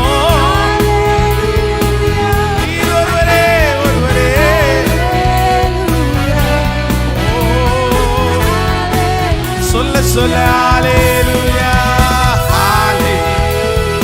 இது பரலோகத்தினுடைய தொனி, பரிசுத்தவான்கள் தேவனை ஆராதிக்கிற தொனி. ஹalleluya. வெட்கப்பட்டு போவதில்லை, நான் வெட்கப்பட்டு போவதில்லை. ஹalleluya. வெட்கப்பட்டு போவதில்லை, நான் வெட்கப்பட்டு போவதில்லை. கர்த்தருக்கு காத்திருப்பேன், நான் வெட்கப்பட்டு போவதில்லை. ஓ ஹalleluya. கர்த்தருக்கு காத்திருப்பேன், வெட்கப்பட்டு. கரங்களை தட்டி கர்த்தருக்கு ஒரு மகிமையை செலுத்தி, கரங்களை தட்டி ஹalleluya hallelujah hallelujah hallelujah hallelujah hallelujah hallelujah hallelujah. எங்கள் சத்துருக்களுக்கு முன்பாக எங்கள் தலையை நிமிர பண்ணுகிறவர், நாங்கள் வெட்கப்பட்ட எல்லா இடங்களிலும் எங்கள் தலையை நிமிர பண்ணுகிறவர். என் ஜனங்கள் என் ஜனங்கள் என் ஜனங்கள் ஒருபோதும் வெட்கப்பட்டு போவது. நீங்க சொன்னீங்களே அப்பா, இந்த ஃபாஸ்டிங் பிரேயர்ல, இந்த ஜெபத்துல என் கூட இருக்கிற பிள்ளைகளுக்கு அப்படி ஒன்று நடக்காதா? எத்தனை நாட்கள் வெட்கப்பட்டு போவாங்க, எத்தனை நாள் அடுத்தவங்களுக்கு முன்னாடி அவமானப்படுவாங்க, எத்தனை நாள் அவங்க வெட்கப்படுத்துவாங்க. உன்னால என்ன முடியும் அப்படின்னு கேட்டவங்க எத்தனை பேருப்பா எங்களை பார்த்து நீ ஒண்ணுமே செய்ய மாட்ட அப்படின்னு சொன்னாங்கல்லப்பா. எங்களுக்கு இந்த பூமியில பண ஆசை பொருளாசை இல்லப்பா, ஆனா அவங்க முன்னாடி நான் வெட்கப்பட்டு போகாதபடி, அவங்க முன்னாடி நான் ஆராதிக்கிற தேவன் பெரியவர் என்கிறதை நிரூபிப்பதற்கு இப்பொழுது எங்களுடைய கைகளை திடப்படுத்த வாரும் ஆண்டவரே. எங்கள் கரங்களை திடப்படுத்த வாரும் ஆண்டவரே, எங்கள் கரங்களை திடப்படுத்த வாரும் ஆண்டவரே, எங்கள் கரங்களை திடப்படுத்த வாரும் ஆண்டவரே. வாழ்ந்தாலும் உம்மோடுதான்,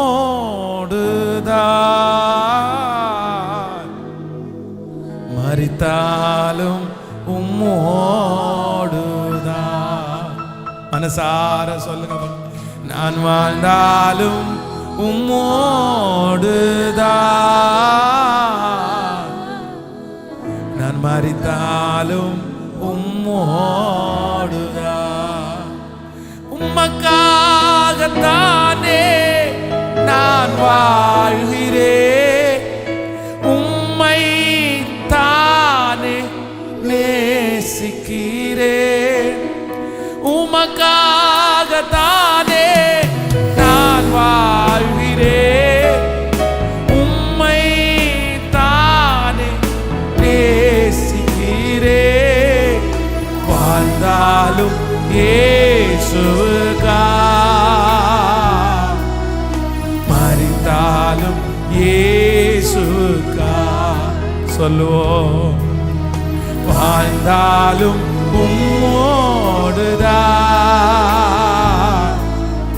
மரித்தாலும் உம்மோடுதான்.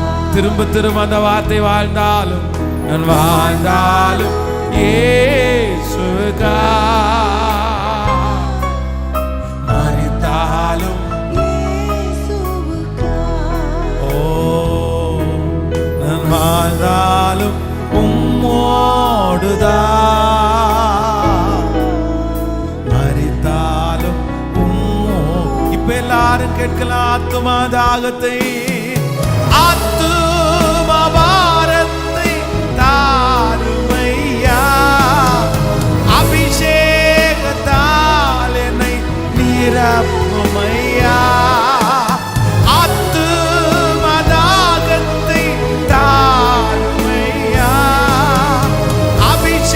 அபிஷேகத்தால் என்னை திரும்ப திரும்ப எல்லாருக்குள்ளையும் அந்த ஆத்துமாவை குறிச்ச ஒரு தாகம் அழிந்து போகிற ஜனங்களுக்காக ஜெபிக்கிற ஒரு தாகம் தாங்கப்பா என் குடும்பத்தை குறிச்ச ஒரு தாகத்தை தாங்க ஆண்டவரே ஜெபிக்க ஜெபிக்க பாடுறவங்க பாடு ஜெபம் பண்றவங்க ஜெபம் பண்ணுங்க ஏசப்பா சமூகம் எனக்கு என்னவோ ஆத்துமா தாகம் குறைஞ்சது மாதிரி இருக்கு இன்றைக்கு இந்த உபவாச ஜெபத்துல எனக்கு ஆத்துமா ஆபிரகாமை போல திறப்பிலே நின்று துன்மார்க்கர்களோட சேர்ந்து நீதிமானையும் அழிப்பது உமக்கு தூரமா இருப்பதாக ஆண்டவரே அந்த பட்டணத்திலே 50 நீதிமான்கள் இருந்தால் அந்த 50 நீதிமான்களின் நிமித்தம் அந்த பட்டணத்தை அழிக்க மாட்டீரோ என்று திறப்பிலே நின்ற அந்த ஆபிரகாமனுடைய அபிஷேகம் இப்பொழுது எங்களுக்கு வருவதாக இந்த சத்தத்தை கேட்டுக்கொண்டிருக்கிற எங்க எல்லாருக்கும் வருவதாக பெரிய பதவி பெரிய போஸ்டிங்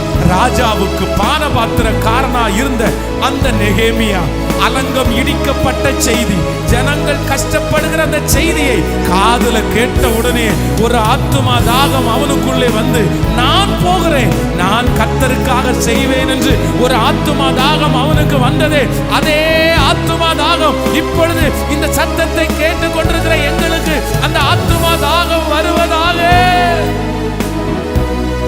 அந்த ஆத்துமா தாகம் வர யார் என் காரியமாய் போவான் யாரை நான் அனுப்புவேன் அப்படின்னு சொல்லி கொண்டிருக்கும் போது என்னை அனுப்பும் ஆண்டவரே நான் போகிறேன் அப்படின்னு சொன்ன ஏசாயா அந்த ஏசாயா அவருடைய நாவை தொட்டது போல இப்பொழுது இந்த ஜெபத்தில் இருக்கிற எங்களுடைய நாவை இப்பொழுது தொட்டு அபிஷேகித்து தீர்க்க தரிசனமான வார்த்தைகள் அபிஷேகம் நிறைந்த வார்த்தைகள் ஜனங்களுடைய காயம் கட்டுகிற வார்த்தைகளை இப்பொழுது எங்களுக்கு தந்து எங்களை அனுப்பும் நாங்கள் செல்லுகிறோம் எங்கள் தேசத்துக்கு செல்லுகிறோம் எங்கள் பட்டணத்துக்கு செல்லுகிறோம் உமக்கு வாசனை கொடுக்கிற திரவிகளா வெளிச்சம் கொடுக்கிறவர்களா மலை மேல் இருக்கிற பட்டணமாக தேவனுடைய மகிமை இப்பொழுது ஊழியத்திற்கு ஒரு அழைப்பு ஊழியத்திற்கு ஒரு அபிஷேகம் இந்த ஜெபத்தில் இருக்கிற கர்த்தர் அநேகர கர்த்தர் அபிஷேகிக்கிறார் அவருடைய பெரிய மகிமையான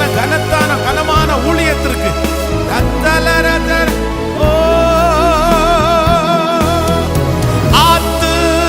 ஆத்துமதாகத்தை தாருமையா அபிஷேகத்தா என்னை நிரப்புமையா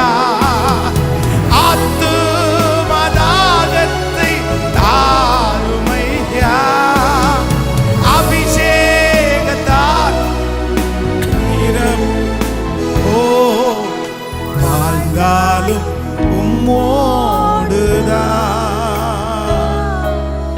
மரித்தாலும் உம்மோடுதான் நான் வாழ்ந்தாலும் இயேசுக்கா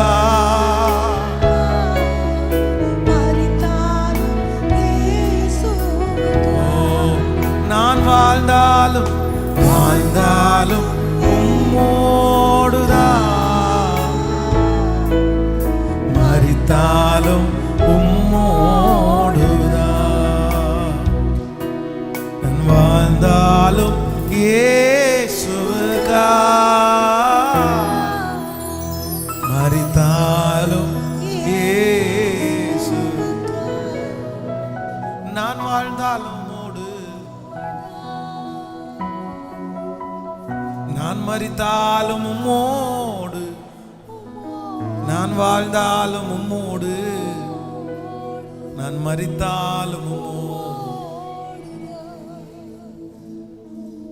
எஸ் உங்க கிருபையின் கரங்களை எங்களை தாழ்த்துறோம் ஆண்டவரே. நன்றி நன்றி ஆண்டவரே. சமயத்திற்கு ஏற்ற வார்த்தைகளை பேசுவதற்கு நான் உனக்கு கல்விமானின் நாவை தந்தருளுவே.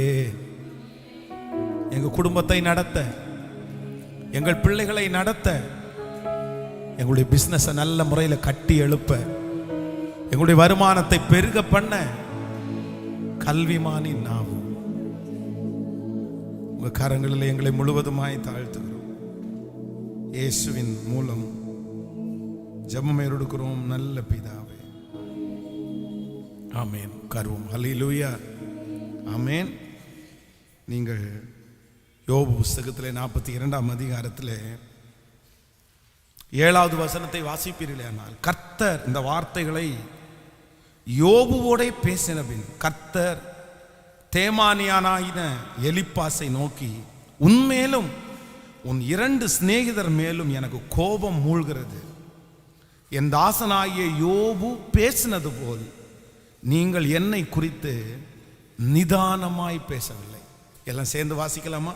யோபுவின் புஸ்தகம் 42ஆம் அதிகாரத்தில் 7வது வசனம் எடுத்துக்கொண்டீர்களா?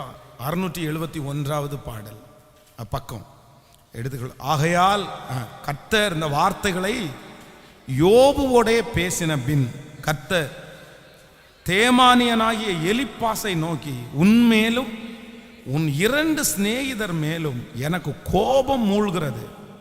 ஏன் அப்படின்னா, என் தாசனாகிய யோபு பேசினது போல் நீங்கள் என்னை குறித்து நிதானமாய் பேசவில்லை. ஆதலால் நீங்கள் 7 காளைகளையும் 7 ஆட்டுக்கடாக்களையும் தெரிந்து கொண்டு போய் என் தாசனாகிய யோபுவினிடத்திற்கு போய் உங்களுக்காக சர்வாங்க தகன பலிகளை இடுங்கள். என் தாசனாகிய யோபும் உங்களுக்காக வேண்டுதல் செய்வார். நான் அவன் முகத்தை பார்த்து உங்களை உங்கள் புத்தியினத்திற்கு தக்கதாக நடத்தாதிருப்பேன். என் தாசனாகிய யோபுவை பேசினது போல் நீங்கள் என்னை குறித்து நிதானமாய் பேசவில்லை. ஸோ 2 இடத்துல ஆண்டவர் சொல்றாரு. இங்கே யோபுனுடைய சிநேகிதர்களை பார்த்து ஆண்டவர் ஒரு குற்றச்சாட்டை வைக்கிறாரு. அவங்கள ஆண்டவர் அப்படியே விட்டுட்டாரு. அப்போ யோபுனிடத்தில் அவருடைய சிநேகிதனுக்காக வேண்டுதல் செய்வான். நீங்கள் போங்க, நீங்கள் செய்த தவறுக்கு காளைகளை எடுத்து கொண்டு போய் பலி செலுத்துங்க. நீங்கள் என்ன தப்பு அப்படி பண்ணீங்க அப்படின்னு சொன்னால், என் தாசனாகிய யோபு பேசினது போல நீங்கள் என்னை குறித்து எப்படி பேசலையா மாமா? நிதானமாக பேசல, நிதானமாய்.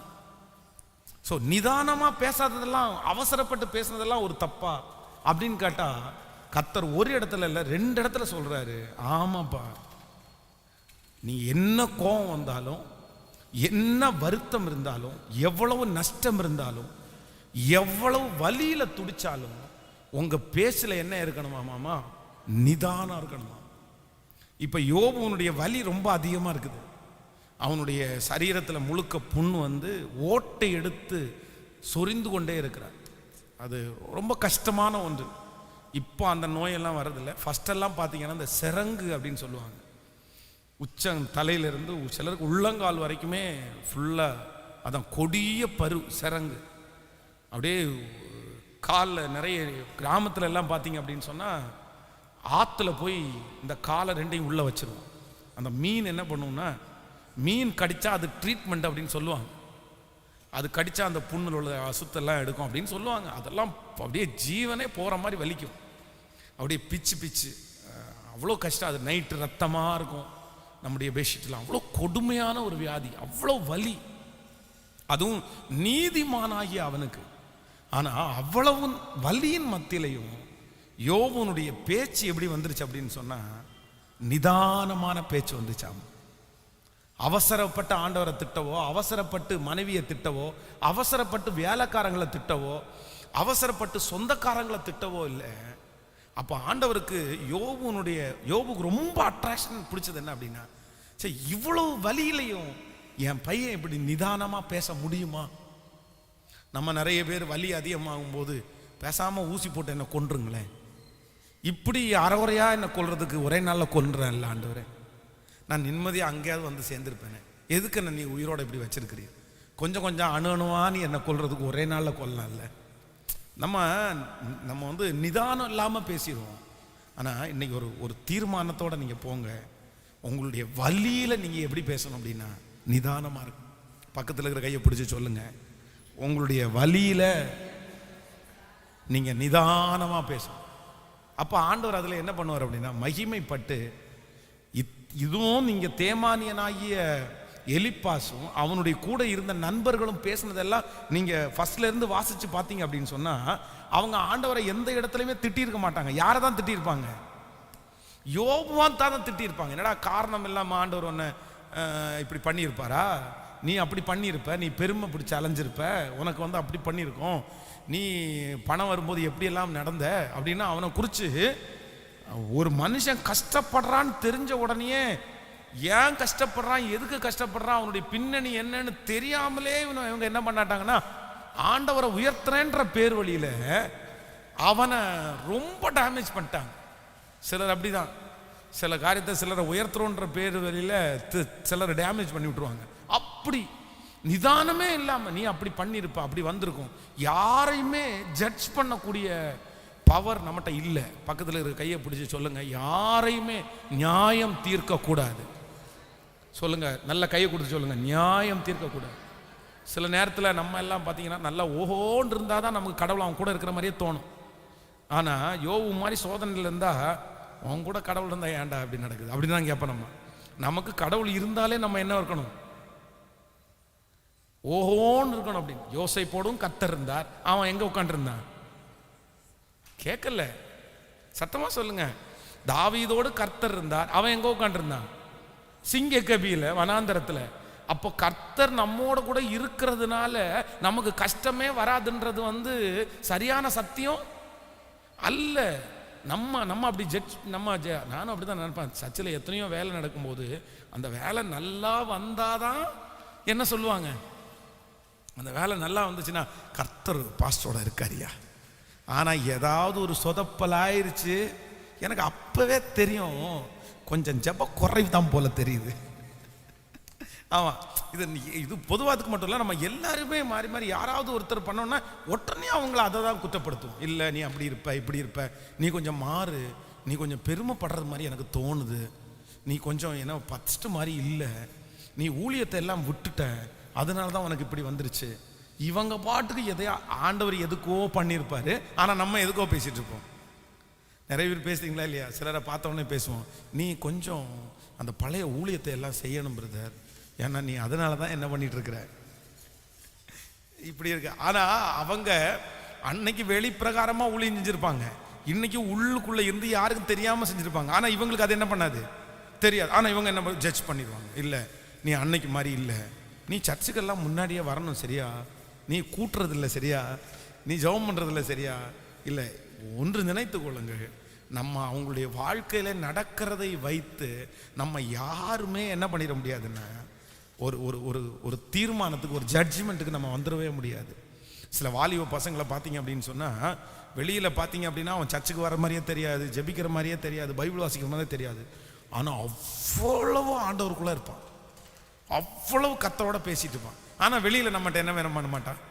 ஆனால் நம்ம அன்னைக்கு உட்காந்து உபதேசம் பண்ணிட்டு இருக்கோம், நீ என்னமோ பின்மாறி போகிறது மாதிரி தெரியுது அப்படின்னு. உடனே அவன் மனசில் நினைப்பான், இது கள்ளத்தீர்க்க தரிசனம் அப்படின்னு அவனுக்கு தெரியும். ஏன் அப்படின்னா நம்ம வெளி தோற்றத்தை வைத்து ஜட்ஜ்மெண்ட் பண்ணிடுறோம். அப்போ ஆண்டவர் இந்த யோபுவனுடைய சிநேகிதர்களை பார்த்து சொல்கிறாரு, நீ எந்த சூழ்நிலை வந்தாலும் நீ என்ன பண்ணிடாத அப்படின்னா உன்னுடைய பேச்சில் நிதானமாய் பேசிக்கும். அதான் காரியத்தை அறியும் முன் மறு உத்தரவு சொல்லுவது ஆண்டவருடைய பிள்ளைகளுக்கு வந்து அது சரியா. காரியத்தை அறியும் முன்னாடி நீங்க மறு உத்தரவு என்ன பண்ணாது, சொல்லக்கூடாது. அது யாரு தான் சொல்லுவான்னா, மூடன் தான் சொல்லுவான். மூடன் தான் காரியத்தை அறியும் முன் மறு உத்தரவு சொல்லுவான். நமக்கு என்ன நடந்துச்சுன்னே தெரியாது, ஆனால் நம்ம என்ன பண்ணிடுவோம் அப்படின்னா அது ஒரு டிசைட் பண்ணிடுவோம் இதான் அப்படின்னு.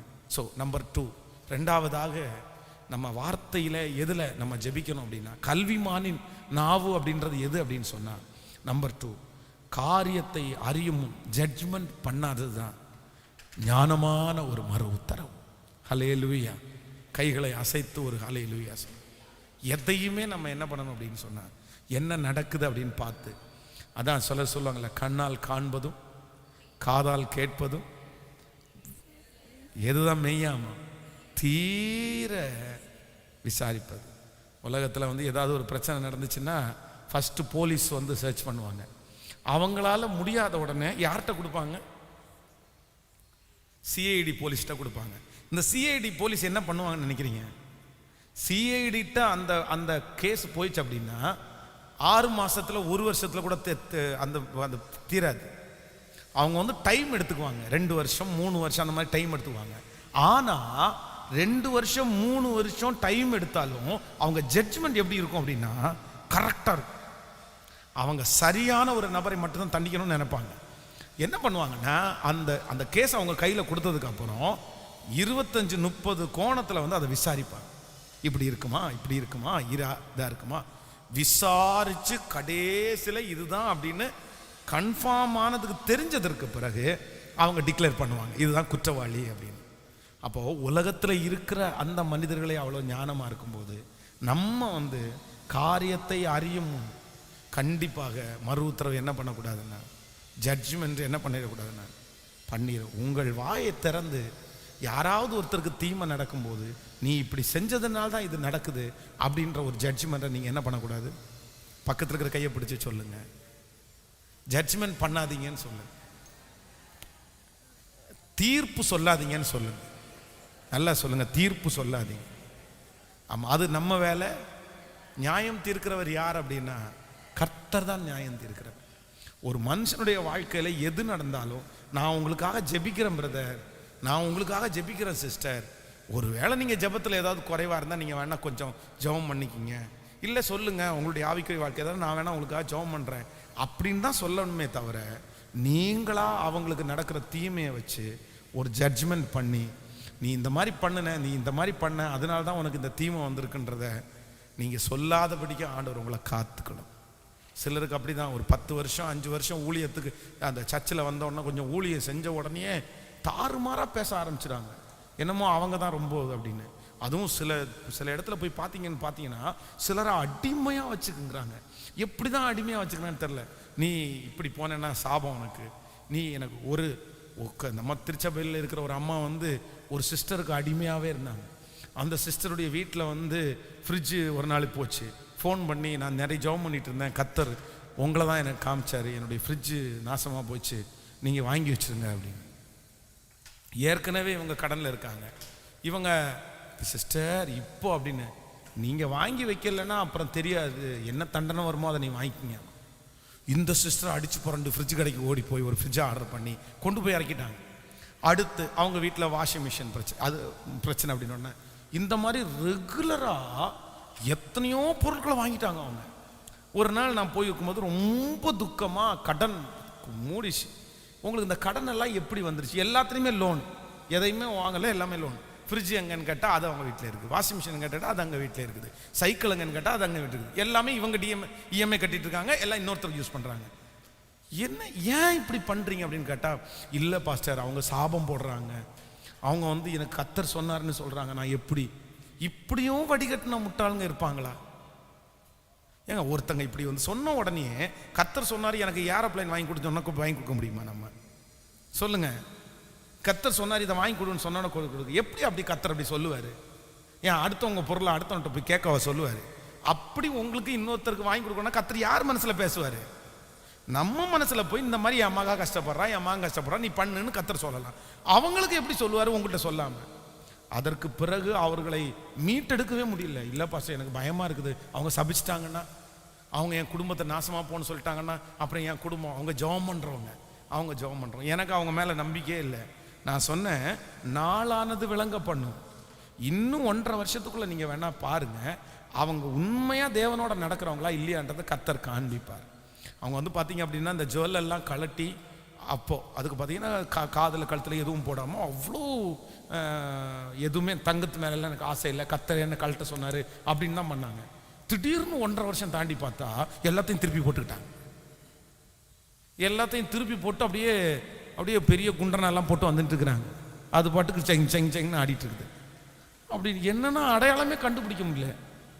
என்ன அப்படின்னு கேட்டா, இல்லை எங்க கணவனார் திரும்பி போட்டுக்கோன்னாரு. அப்ப கர்த்தர் கழட்ட சொன்னதெல்லாம் கழட்டும் போது கர்த்தர் கழட்ட சொன்னாரு, கணவனார் ஓகே சொன்னாரு. இப்ப கணவனார் சொன்னாராமா, சரி நான் ஒன்றும் செல்லலை சரி அப்படி. இப்ப இவங்கள்ட்ட சொன்னேன், பாத்தீங்களா அவங்களுக்கு எடுத்த தீர்மானத்திலேயே அவங்க என்னவா இல்லை, நிலையா இல்லை. அவங்க எடுத்த பொருத்தனையிலே அவங்க நிலையா இல்லை. அப்ப இவங்க என்ன ஆவிக்குரியவங்க?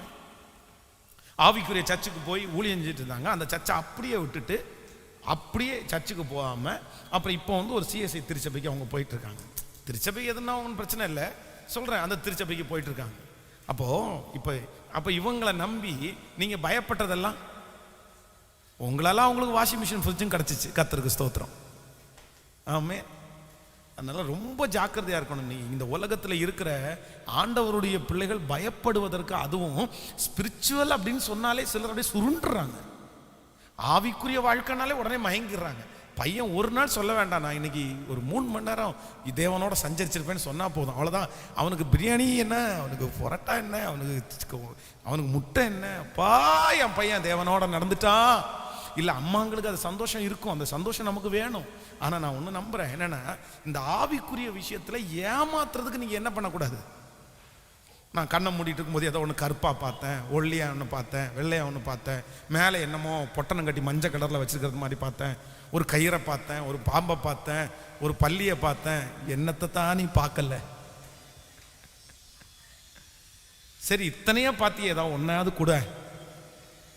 சரி நான் அப்படிதான் கேட்பேன். சில இந்த பார்த்தேன்னு சொல்றவங்க, ஸ்தோத்திரம் நீ பார்த்த இல்லை, எங்க இருக்கு? பொட்டணம் கட்டி வச்சிருந்தா பார்த்தேன், மஞ்சள் கலர்ல ஒரு பொட்டணம் கட்டி உன் வீட்டில் தொங்க விட்டுருக்கிறத நான் பார்த்தேன். அம்மா ஸ்தோத்திரம், அப்படியே வாங்கம்மா, அந்த பொட்டணத்தை மட்டும் எடுத்து என் கையில் கொடுங்கம்மா. அதுக்கப்புறம் அது எடுக்க மாட்டாங்களாம்மா, அந்த பவர் இல்லையாமா. ஸோ அந்த பவர் எப்போ வரும்னு கேட்டால், அது ஒரு 4 நாள் ஜெபம் பண்ணா தான் வரும். அந்த ஜெபத்துக்கு என்ன வேணும்னா 4 இளநீ, 2 கிலோ ஆப்பிள் பழம். இது என்ன பூசாரியா இது? நான் என்ன சொல்றேன்னா, இதுல எல்லாம் ஆண்டவருடைய பிள்ளைகளுக்கு கண்டிப்பாக ஒரு விழிப்புணர்வு வேண்டும். யாராவது ஒருத்தர் வந்து இப்படி சொல்றாங்கன்னா உடனே அப்படியே, நான் என்ன சொல்றேன்னா, அப்படியே விழுந்துடக்கூடாது. ஜோசியக்காரங்க எல்லாம் கிடையாது ஆண்டவருடைய பிள்ளைகளுடைய வாழ்க்கையில. நம்ம எதுவும் ஜோசியம் பார்க்க போறது இல்லை.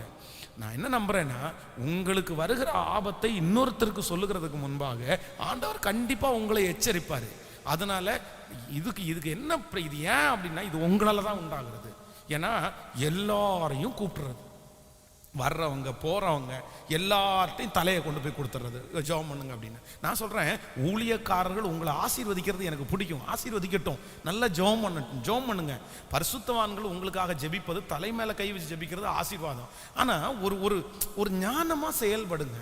யாராவது ஒருத்தர் தீர்க்க தரிசனம் சொல்றாங்கன்றதுக்காக நம்ம உடனே அவங்க பின்னாடி போயிடக்கூடாது, அப்படி போகக்கூடாது. நான் சொல்றேன், தீர்க்க தரிசனம் என்கிறது கர்த்தருடைய பைபிள்ல இருக்குது. ஆனா தீர்க்க தரிசிகள் இருக்கிறாங்களான்னு கேட்டா கண்டிப்பா இருக்கிறாங்க. அது என்றைக்காவது ஒரு நாள் நமக்கு வெளிப்படும். நான் வந்து இந்த பேர் சொல்லி கூப்பிடுறாங்கல்ல, இதெல்லாம் வந்து ஃபர்ஸ்ட் வந்து அவ்வளோ ஈஸியாக நம்ப மாட்டேன். எப்படி இது பேர் சொல்லி கூப்பிடுறாங்க, எனக்கு புதுமையாக இருக்குது அப்படின்னு. ஆனால் எனக்கு தெரிஞ்ச எனக்கு ரொம்ப நெருக்கமான ஒரு நண்பர், அவர் பார்த்தீங்க அப்படின்னு சொன்னால் நல்ல ஒரு கிறிஸ்தவர். அப்படின்னா அப்படி தெரியும் இல்லை நமக்கு, அந்த கரெக்டான அளவுகோலோடு ஒரு கிறிஸ்தவர். அப்போ அவர்கிட்ட கேட்டேன் ஒரு நாள், உங்களுடைய ரட்சிப்புக்கு என்ன காரணம் அப்படின்னு கேட்கும்போது அவர் சொன்னார், இந்த மாதிரி ஒரு நாள் வந்து நான் வந்து போதைப் பொருளுக்கு ரொம்ப அடிமையாகி விடுதலையாக முடியாமல் நான் வந்து சூசைட் பண்ணுறதுக்காக ஆயத்தமாகி, எங்கள் ஊரில் அப்போ ஒரு கன்வென்ஷன் நடந்து அங்கே ஒரு தேவனுடைய ஊழியக்காரர் வந்தார். நான் அந்த தெருவில் நடந்து போகும்போது என் பேரை 3 டைம் சொல்லி கூப்பிட்டாரு, நீ இந்த நிலைமையில் இருக்கிற, நீ வா, உன்னை கர்த்தர் தொடுறாருன்னு சொன்னார். அப்போ நான் திரும்ப என்னைய கூப்பிட்ற மாதிரியே தெரியுதுன்னு சொல்லும்போது, அவர் 3ஆவது டைம் கூப்பிடும்போது என்னுடைய சரீரத்தில் என்னமோ ஒரு வித்தியாசத்தை நான் உணர்ந்தேன். ஸ்ட்ரெயிட்டாக என் காலு ஸ்டேஜுக்கு நடந்து நான் போய் நின்னேன், எனக்காக ஜெபம் பண்ணாங்க. அன்னைக்கு தூக்கி போட்ட குடிப்பழக்கம் இன்னைக்கு வரைக்கும் எனக்கு வரல அப்படின்னாரு. ஸோ அப்போ தீர்க்க தரிசனங்கள் இருக்கான்னு கேட்டால், அது அவங்கவுங்க விசுவாசத்தின் அளவின்படி கண்டிப்பாக இருக்கு. நம்ம அதை என்ன பண்ண முடியாதுன்னா, குற்றப்படுத்த முடியாது. சிலர் இயேசுவை பார்த்தேன், அவருடைய பிரசன்னத்தை உணர்ந்தேன், அவரோட நடந்தேன்னு சொல்றதை நம்ம தப்பு சொல்லவே முடியாது. ஏன்னா அது அவர்களுக்கு நல்ல ஒரு அனுபவம் ஆண்டவங்களுக்கு கொடுத்துருக்கலாம். ஆனா நீங்க ரொம்ப ஜாக்கிரதையா இருக்க வேண்டியது என்ன, அவர்களுடைய கனிகளினாலே அவர்களை அறிவீர்கள்.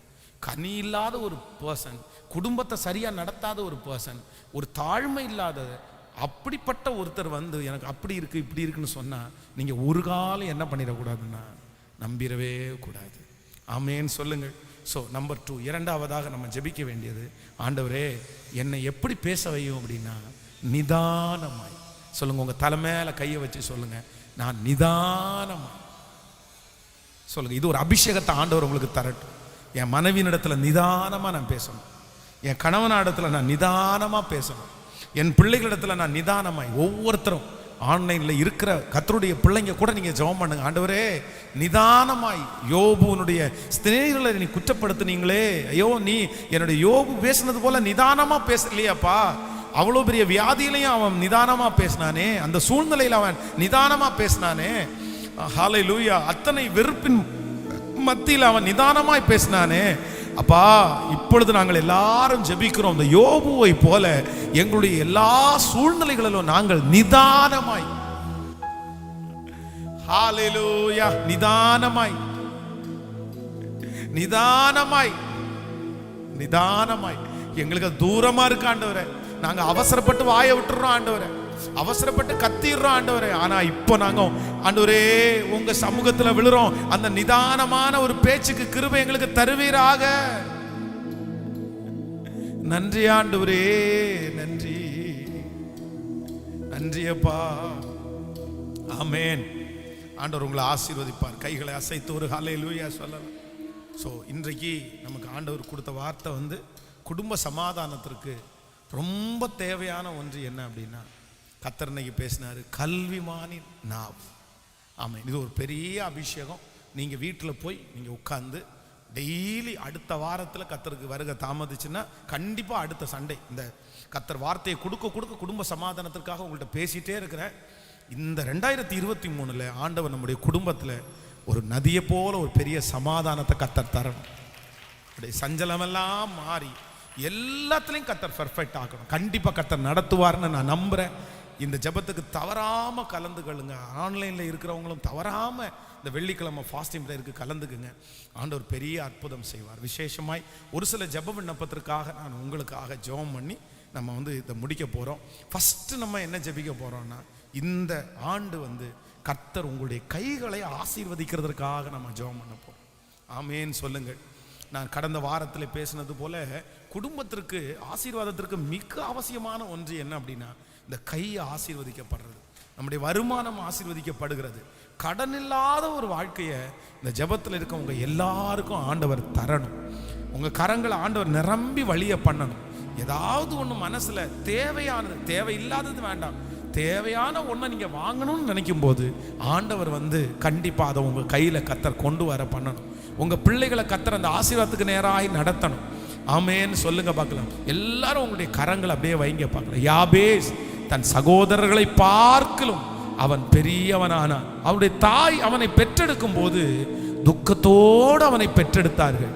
ஐயோ, இந்த பிள்ளை வறுமையில் பிறந்த பிள்ளை, இந்த பிள்ளைக்கு ஒன்றுமே இல்லை, இந்த பிள்ளைக்கு காய்ச்சி கொடுக்கறதுக்கு பால் கூட இல்லை இந்த பிள்ளைக்கு அப்படின்ற அந்த நிலைமை. ஆனால் அந்த அந்த அந்த மனுஷனோட கர்த்தருடைய கரம் இருந்ததுனால, யாபேசோட கர்த்தருடைய கரம் இருந்ததுனால தன் சகோதரர்களை பார்க்கலும் அவன் மகா பெரியவனானான். உங்களுடைய கைகளை வைத்து நீங்கள் ஜெபியுங்கள். அப்பா ஸ்தோத்திரம், எங்களை வர்த்திக்க பண்ணுகிற கர்த்தர், எங்களுடைய கரத்தோடு உம்முடைய கரம் இருக்கட்டும்.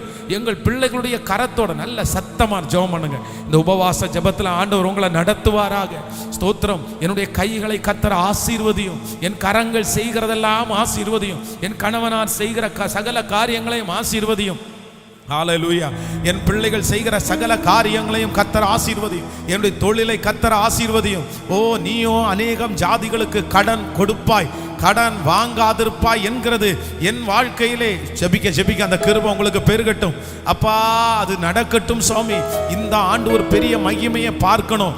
என்னுடைய பணம் குடிகார ஆண்டவரே மருந்து கடைக்கு போகக்கூடாது, மாத்திரைகளுக்கு போகக்கூடாது. என்னுடைய பணங்கள் அப்பா ஸ்தோத்திரம், ஹல்லேலூயா, தேவையற்ற போதை பொருட்களுக்கு போகக்கூடாது. ஆமென். கஷ்டப்பட்டு சம்பாதிக்கிற பணம் வீட்டில் தங்கணும், அது வட்டிக்காரங்களுக்கு போகக்கூடாது, அதை அந்நியன் சாப்பிடக்கூடாது. அதில் தேவையற்ற வாகனத்திலே நடக்கிற அந்த செலவுகளினால் எங்களுடைய பணம் விரயமாயிடக்கூடாது. ஜெபம் பண்ணுவோம். நன்றியப்பா, நன்றியப்பா, நன்றியப்பா. எங்களுடைய கரங்களை ஆசீர்வதிக்கிற கர்த்தர், கரங்களை ஆசீர்வதிக்கிற கர்த்தர். இப்பொழுது ஆண்டவரே உம்முடைய ஒவ்வொரு பிள்ளைகளுடைய கரங்களும், ஆன்லைன்ல இந்த ஜெபத்தில் கலந்து கொண்டிருக்கிற ஒவ்வொரு பிள்ளைகளுடைய கரங்களும் இயேசுவின் நாமத்தினால ஆசீர்வதிக்கப்படுவதாக, ஆசீர்வதிக்கப்படுவதாக, ஆசீர்வதிக்கப்படுவதாக, ஆசீர்வதிக்கப்படுவதாக. ஹalleluya. என் தேவனால் நான் உயருவேன், என் தேவனால் நான் வளருவேன். நிச்சயம் நடக்கும், நிச்சயம் நடக்கும். சுற்றியுள்ள கண்கள் அதை பார்க்கும். நிச்சயம் நடக்கும், நிச்சயம் நடக்கும். சுற்றியுள்ள கண்கள் அதை பார்க்கும். ஆமென் சொல்லுங்க.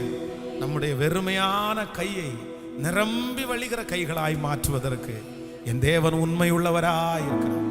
அவரால் நம்ம கையை ஆசீர்வதிக்க முடியுமான்னு கேட்டா கண்டிப்பாக ஆசீர்வதிக்க முடியும். வேதம் சொல்லுகிறது, யாக்கோபு வெறும் கோலும் கையுமாக சென்ற யாக்கோபை கர்த்தர் பல பரிவாரங்களுக்கு தகப்பனாய் கர்த்தர் மாற்றினார். ஆமென். ரூத்தை குறித்து வேதம் சொல்லுகிறது, தன்னுடைய சாப்பாட்டிற்காக இறந்து போறது மாதிரி போன அந்த ரூத்தை கர்த்தர் ஆசீர்வதித்து கர்த்தர் பல லட்சங்களுக்கு அதிபதியாய் மாற்றினார். அப்போ நம்முடைய ஆண்டவர் நம்முடைய கையை ஆசீர்வதிக்கிறவர். இந்த 2023 வருடம் உங்க குடும்ப சமாதானத்திற்கு கர்த்தர் உங்க கையின் பிரயாசத்தை கண்டிப்பா ஆசீர்வதிப்பார். ஆமென் சொல்லுங்கள். நீங்கள் ஈசாக்கு அந்த தேசத்திலே விதை விதைத்தான். கர்த்தர் அவனுக்கு 100 மடங்கு பஞ்சமுள்ள காலத்துல, நான் நம்புறேன் ஒண்ணுமே இல்லைன்னா கூட கர்த்தர் உங்களுக்கு ஆசீர்வாதத்தை கொடுக்க வல்லவரா இருக்கிறார். ஆமென் சொல்லுவோம். இந்த பாடலை எல்லாரும் கரங்களை தட்டி, என் தேவனால் நான் உயருவேன், என் தேவனால் நான் வளருவேன், நிச்சயம் நடக்கும். என் கரங்களை கர்த்தர் ஆசீர்வதிக்க போகிறார். எல்லாரும் உற்சாகமாய் கரங்களை தட்டி, நன்றி அப்பா, நன்றி.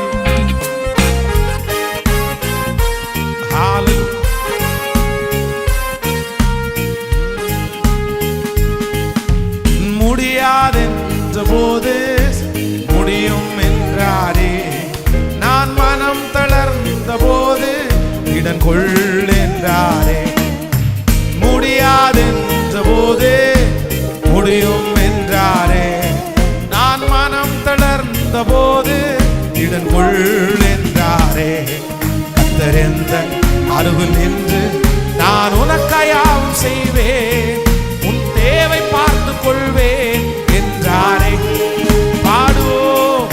கர்த்தர் எந்தன் அருகில் நின்று நான் உனக்காயாவும் செய்வேன், உன் தேவை பார்த்து கொள்வேன் என்றாரே. இப்ப கைகளை மேல தட்டி, என் தேவனால் நான் உயருவேன், என் தேவனால் நான் வளருவேன், என் தேவனால் நான் உயருவேன், என் தேவனால் சொல்ல சொல்ல அறிக்கை, என் தேவனால் நான் உயருவேன்.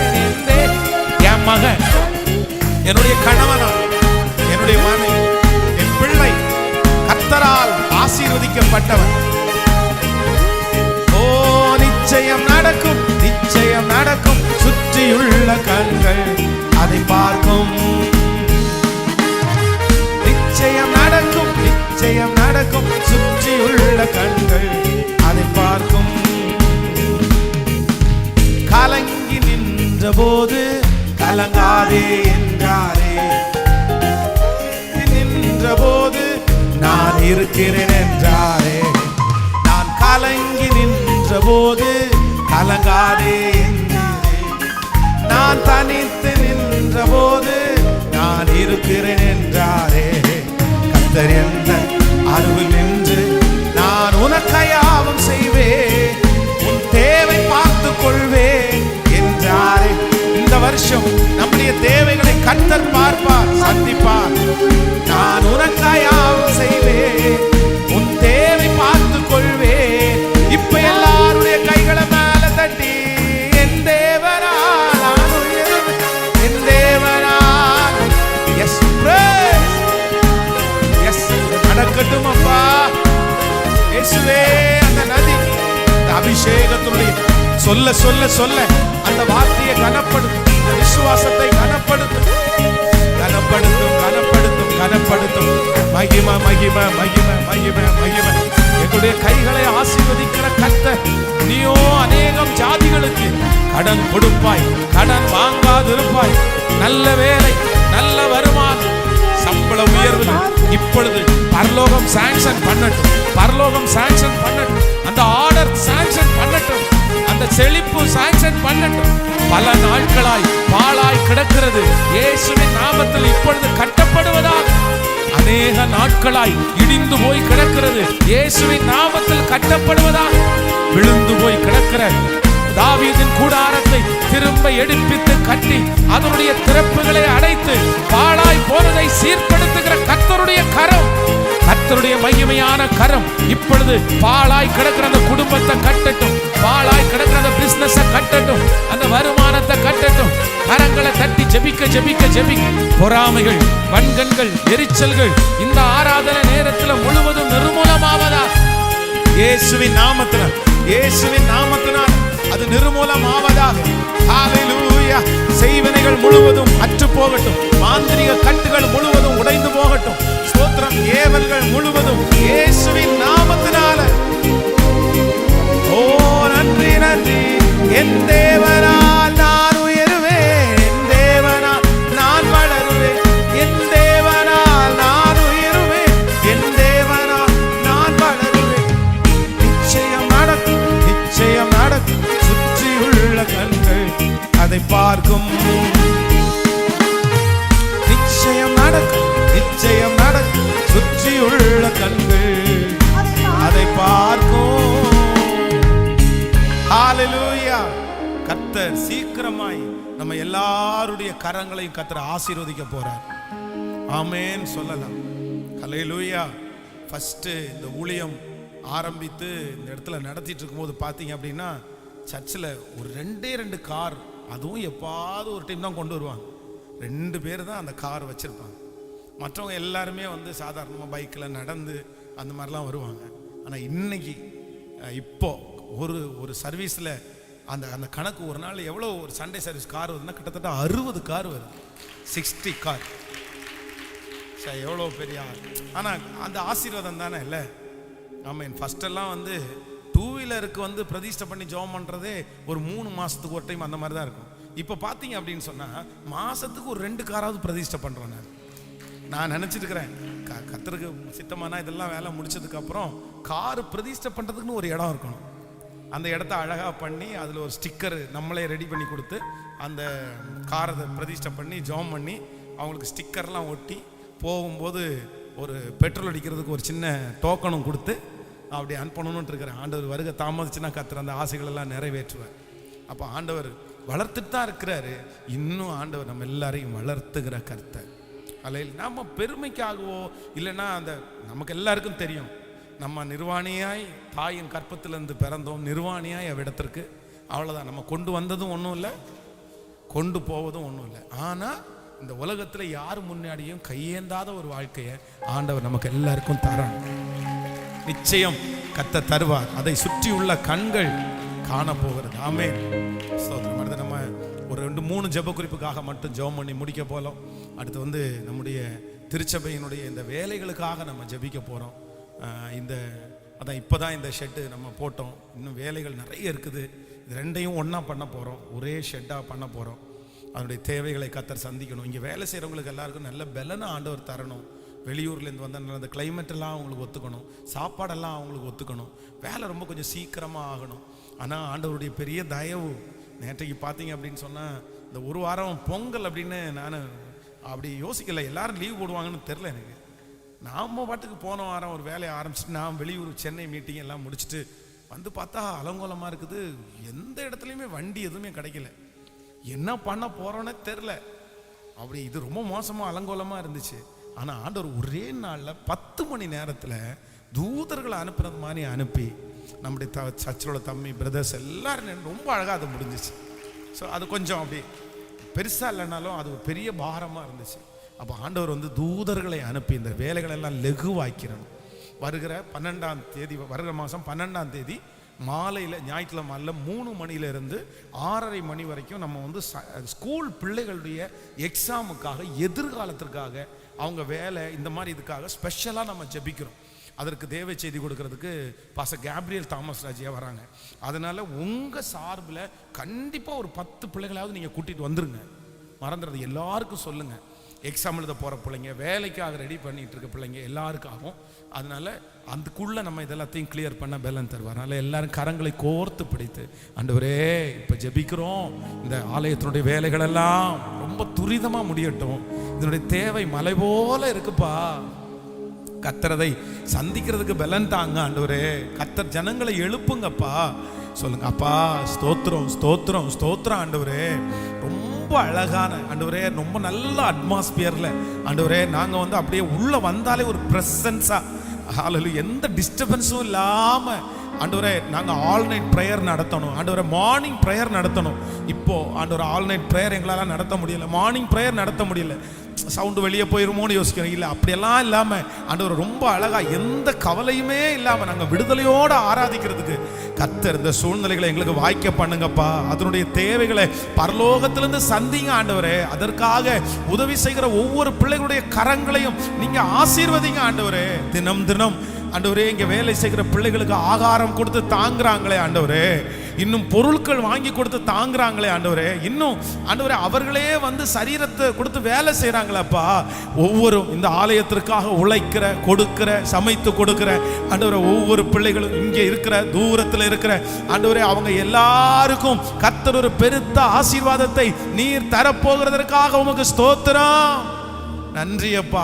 இந்த வேலைகள் ரொம்ப அழகாய் முடிவதற்கு கர்த்தர் தூதர்களை அனுப்பினதற்காக கரங்களை தட்டி கர்த்தரை மகிமைப்படுத்த போகிறோம். ஹல்லேலூயா, ஸ்தோத்திரம் ஸ்தோத்திரம் ஸ்தோத்திரம். கர்த்தர் காரியங்களை வாய்க்க பண்ணுகிறதற்காய் ஆமென் சொல்லலாம். கர்த்தர் பெரிய காரியத்தை கர்த்தர் செய்ய போறாரு. இம்மட்டும் நடத்தினவர் இனியும் கர்த்தர் ஆச்சரியமாய் நடத்த போகிறார். அடுத்ததாக ஒரு ஜெப குறிப்பு என்ன அப்படின்னா, நம்ம கிட்டத்தட்ட இப்போ ஒரு 5000 ஸ்கொயர் ஃபீட்டு எக்ஸ்ட்ரா நம்ம இப்போ பண்ணியிருக்கிறோம். இப்போ கட்டியிருக்கிற இந்த ஷெட்டு இதுவும் ஷெட்டு தான். இது 5000 ஸ்கொயர் ஃபீட்டு. பட் இந்த 5000 ஸ்கொயர் ஃபீட்டை இந்த வருஷம் முடிகிறதுக்குள்ள ஆண்டவர் நிரம்பி வழியாக பண்ணணும். ஆமென். அப்படின்னா இந்த வருஷம் முடிகிறதுக்குள்ள ஒவ்வொரு சர்வீஸுக்கும் சர்ச் அப்படியே ஃபுல்லாக இருக்கணும். எந்த இடமும் காலியாக இருக்கவே கூடாது. இப்போ கொஞ்சம் காலியாக தான் இருக்கும். ஏன்னா நம்ம இப்போ எடுத்துகிட்டு அதே மாதிரி இன்னொரு மடங்குனால அது அப்படி இல்லாமல், ஏன்னா இந்த பட்டணத்தில் எத்தனையோ லட்ச ஜனங்கள் இருக்காங்கல்ல, அவங்க எல்லாம் ரட்சிக்கப்படணும் இல்லை. அதான் தசமபாகத்தை கொடுத்தாலே போதும். ஆமென். 50-60 லட்சம் ஜனங்கள் இருக்காங்கல்ல, அதில் தசமபாகம் வந்தாலே 50,000 பேர் ஆகிப்போச்சு. அப்படி நம்ம ஜெபிக்கணும். ஆண்டவர் அந்த மாதிரி கர்த்தர் இந்த இடம் நிரம்பி வழியும்படியாய் சீக்கிரமாய் நம்ம சொல்லணும், இடம் போதல்ல, இன்னும் கொஞ்சம் எக்ஸ்டென்ஷன் பண்ணிக்கலாம் அப்படின்னு சொல்லணும்.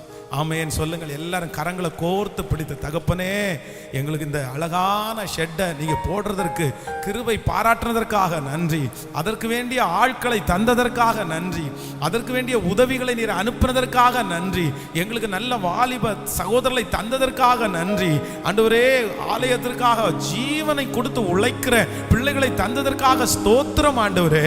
ஆண்டவரே வெகு சீக்கிரத்தில் இந்த காலியா இருக்கிற இடம் அப்படியே நிரம்பி, ஆமென், ஒரு ஃபாஸ்டிங் பிரேயர் நடத்தும் போது கூட ஆண்டவரே சர்ச் ஃபுல்லா இருக்குது, ஒரு ஸ்கொயர் ஃபீட் இடம் கூட ஃப்ரீயா இல்லை அப்படின்னு சொல்லி கர்த்தர் ஒரு பெருக்கத்தை கர்த்தர் தந்து ஜனங்களை, ஜாதிகளை உதிக்கிறவனுடைய வெளிச்சத்திற்கு ஜனங்கள், ராஜ்யங்கள் தேடி வரும் என்று சொன்ன வார்த்தையை நிலைப்படுத்துகிறதற்காய் கரங்களை தட்டி, கர்த்தர் அந்த ஜெபத்தை கேட்டதற்காக கரங்களை தட்டி, இன்னும் திருச்சபைக்கு வர முடியாமல் வெளி நாடுகள், வெளி ஊர்களிலே இருந்து இந்த நிகழ்ச்சியிலே கலந்து கொண்ட ஒவ்வொரு பிள்ளைகளையும் கர்த்தர் ஆசீர்வதிக்கணும்.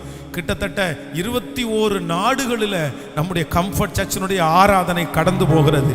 கர்த்தர் அந்த எல்லா நாடுகளிலும் இருக்கிற பிள்ளைகளை ஆசீர்வதிக்கும்படியாக, அவர்கள் செலுத்துகிற எல்லா ஆண்டவரே ஊழியங்களையும் கர்த்தர் ஆசீர்வதிக்கும்படியாக, அவருடைய உதவிகளை கர்த்தர் ஆசீர்வதிக்கும்படியாக மனதார ஆசீர்வதிக்கிறேன். நன்றி தகப்பனே. இந்த ஃபாஸ்டிங் ப்ரேயரில் வந்திருக்கிற ஒவ்வொரு பிள்ளைகளையும் நான் ஆசீர்வதிக்கிறேன். ஒரு 2 நிமிஷம் அப்படியே கரங்களை கோர்த்து பிடித்து, யோபு தன் சிநேகிதனுக்காக வேண்டுதல் செய்தான், கர்த்தர் அவன் சிறையிருப்பை மாற்றினார். பக்கத்தில் இருக்கிறவங்கள கையை கோர்த்து பிடிச்சு, அப்பா என் சகோதரி என்ன தேவையோட வந்தாலும், அவங்க மனசுல இருதயத்தின் ஆழத்துல என்ன பாரம் இருந்தாலும், இப்போ அப்படியே அடுத்த வாரம் வந்தா அவங்க சொல்லணும், சிஸ்டர் நீங்க கையை பிடிச்சு ஜெபம் பண்ணீங்க, ஆனா நீ எப்படி ஜெபம் பண்ணீங்கன்னு தெரியல, நான் ரொம்ப பாரத்தோட வந்தேன், ஆனா கர்த்தர் எனக்கு விடுதலை கொடுத்தாரு. ஆன்லைன்ல இருக்கிறவங்களும் பக்கத்துல யாராவது இருந்தா கரங்களை குறிச்சு ஜெபம் பண்ணுங்க. இல்லைன்னா ஆண்டவர் சமூகத்துல நான் உங்களுக்காக ஜெபிச்சுட்டு இருக்கேன். ஸ்தோத்திரம் ஸ்தோத்திரம் ஸ்தோத்திரம் ஸ்தோத்திரம். ஒருத்தருடைய பாரத்தை ஒருத்தர் சுமந்து ஜெபிங்க, சுமந்து ஜெபிங்க. அப்பா சகோதரி ஆசீர்வதிக்கணும், இந்த சிஸ்டரை ஆசீர்வதிக்கணும், இந்த பிரதரை ஆசீர்வதிக்கணும், அவங்க மன விருப்பம். ஆமென். அடுத்த வாரம் உபவாச ஜெபத்திற்கு வரும்போது அவர்கள் சாட்சியாய் தான் வரணும், சாட்சி சொல்லணும். அவங்க மனசுல நினைச்சிருக்கிற காரியம் இப்ப ஆமென்றும் ஆமென் என்றும் நடக்கட்டும். நன்றியப்பா நன்றியப்பா நன்றியப்பா நன்றியப்பா நன்றியப்பா நன்றியப்பா நன்றியப்பா நன்றியப்பா நன்றியப்பா. எப்ராயிமே, நான் உன்னை எப்படி கைவிடுவேன், எப்படி உன்னை கை நழுவுவேன். ஸ்தோத்திரம். அந்த ஜெபம் கேட்கப்படட்டும், தேவ சமூகத்தில் கேட்கப்படட்டும். கர்த்தர் நம்முடைய ஜெபத்தை கேட்டதற்காக எல்லாரும் கரங்களை தட்டி கர்த்தரை ஹalleluya.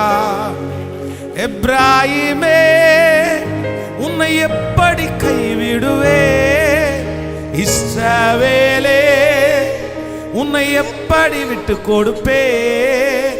எப்ராயிமே, உன்னை எப்படி கைவிடுவேன், இஸ்ரவேலே உன்னை எப்படி விட்டு கொடுப்பேன். எப்ராயிமே, உன்னை எப்படி கைவிடுவேன், இஸ்ரவேலே உன்னை எப்படி ஒப்பு கொடுப்பேன். எப்ராயிமே, ஹalleluya. உங்களை கர்த்தர் கைவிடவே மாட்டார். ஓ, தாயை போல உணவு கொடுப்பவரே, தந்தை போல என்னை சுமந்து செல்பவரே, தாயை போல உணவு கொடுப்பவரே, தந்தை போல என்னை சுமந்து செல்பவரே, தந்தை போல என்னை சுமந்து செல்பவரே, தந்தை போல என்னை இப்ப சொல்லு. எப்ராயிமே, எப்ராயிமே, எப்ராயிமே, நான் உன்னை எப்படி கைவிடுவேன், இஸ்ரவேலே உன்னை எப்படி நான் ஒப்பு கொடுப்பேன். எப்ராயிமே, இஸ்ரவேலே உன்னை எப்படி ஒப்பு கொடுப்பேன். எப்ராயிமே, உன்னை எப்படி கைவிடுவேன், இஸ்ரவேலே உன்னை எப்படி ஒப்பு கொடுப்பேன். எப்ராயிமே, நந்தலரம் நரோலதரல சிகரம் உன்னை எப்படி. உங்க பிள்ளைகளை மனதார ஆசீர்வதிக்கிற ஆண்டவரே, தனித்தனியாக ஜெபம் பண்ண முடியாட்டாலும் உங்க கரம் என் பிள்ளைகள் ஒவ்வொருத்தர் மேலையும் தனித்தனியா வைக்கப்படட்டும் ஆண்டவரே. இன்னைக்கு இந்த உபவாச ஜெபம் முடியும் போது அவங்களுடைய வாழ்க்கை சீராகட்டும் ஆண்டவரே, அவங்களுடைய வாழ்க்கை சரியாகட்டும் ஆண்டவரே. சமயத்திற்கு ஏற்ற வார்த்தையை பேசுவதற்கு நான் உனக்கு கல்விமானி நாவை தருவேன். நிறைய பேருடைய குடும்பம் இடிஞ்சு கிடக்குதுப்பா, செதஞ்சு கிடக்குதுப்பா. ஆனா இந்த பிரசங்கம் முடிக்கிறதுக்குள்ள இது எத்தனை வாரம் நீங்க பேசுவீங்கன்னு தெரியல, ஆனா இந்த பிரசங்கம் முடிக்கிறதுக்குள்ள எங்க பிள்ளைகளுடைய குடும்பத்துல இதுவரையிலும் அவர்கள் கண்டிராத, இதுவரையிலும் அவர்கள் கேட்றாத, இதுவரையிலும் அவர்கள் நினைத்திராத ஒரு சமாதானம் அவங்க குடும்பத்தையும் வாழ்க்கையும் ஆளுகை செய்யட்டும். முந்தின ஆலயத்தின் மகிமையை காட்டிலும் பிந்தின ஆலயத்தின் மகிமை பெருசா இருக்கும்னு சொன்னீங்க. நாங்க இதுக்கு முன்னாடி ஆராதிச்ச அந்த சர்ச்சில் லட்சங்களை ஒப்புரவாக்குனீங்க, ஆயிரங்களுடைய வாழ்க்கையை கட்டுனீங்க. இப்போ இந்த புது இடத்துலையும் சேர்த்து நாங்க காலடி எடுத்து வச்சிருக்கிறோம். அதை விட ஒரு பெரிய மகிமை, அதை விட பெரிய பரிசுத்தம், அதை விட ஒரு பெரிய ஆசீர்வாதம் இந்த இடத்த பிளஸ் பண்ணுங்கப்பா. நீங்க கொடுத்த இந்த இடம் முழுக்க எல்லா இடத்துலையும் உங்களுடைய ஒரு காலடி தடம் அப்படி அப்படி அப்படி அப்படி அப்படி ஒரு இடம் கூட இல்லாம எல்லா இடத்துலையும் உங்க காலடி தடம், உங்க மகிமை, உங்க பிரசன்னம். இந்த காம்பவுண்டுக்குள்ள எது வந்தாலும் சுத்தமா இருக்கணும். இந்த காம்பவுண்டுக்குள்ள எது வந்தாலும் ஆசீர்வதிக்கப்படணும். இந்த காம்பவுண்டுக்குள்ள எப்பேற்பட்ட பிரச்சனையில வந்தாலும் இது ஒரு பெதஸ்தா குளம், இங்க வந்து காலடி எடுத்து வச்சாலே சுகத்தோடு தான் இந்த காம்பவுண்டை விட்டு வெளியே போகணும். நன்றி அப்பா. இந்த ஆலயத்துக்காய் கொடுக்கிறவங்க எத்தனையோ பேர் இருக்காங்கப்பா. ஆண்டவரே, மாசம் மாசம் நாங்க கட்டுற பணம், போன மாசத்தை கட்டுறதுக்கு எங்களுக்கு கிருபையா உதவுனீங்க ஆண்டவரே. பிப்ரவரி மாதம் இன்னும் எங்க கையில ஒன்றும் இல்லை.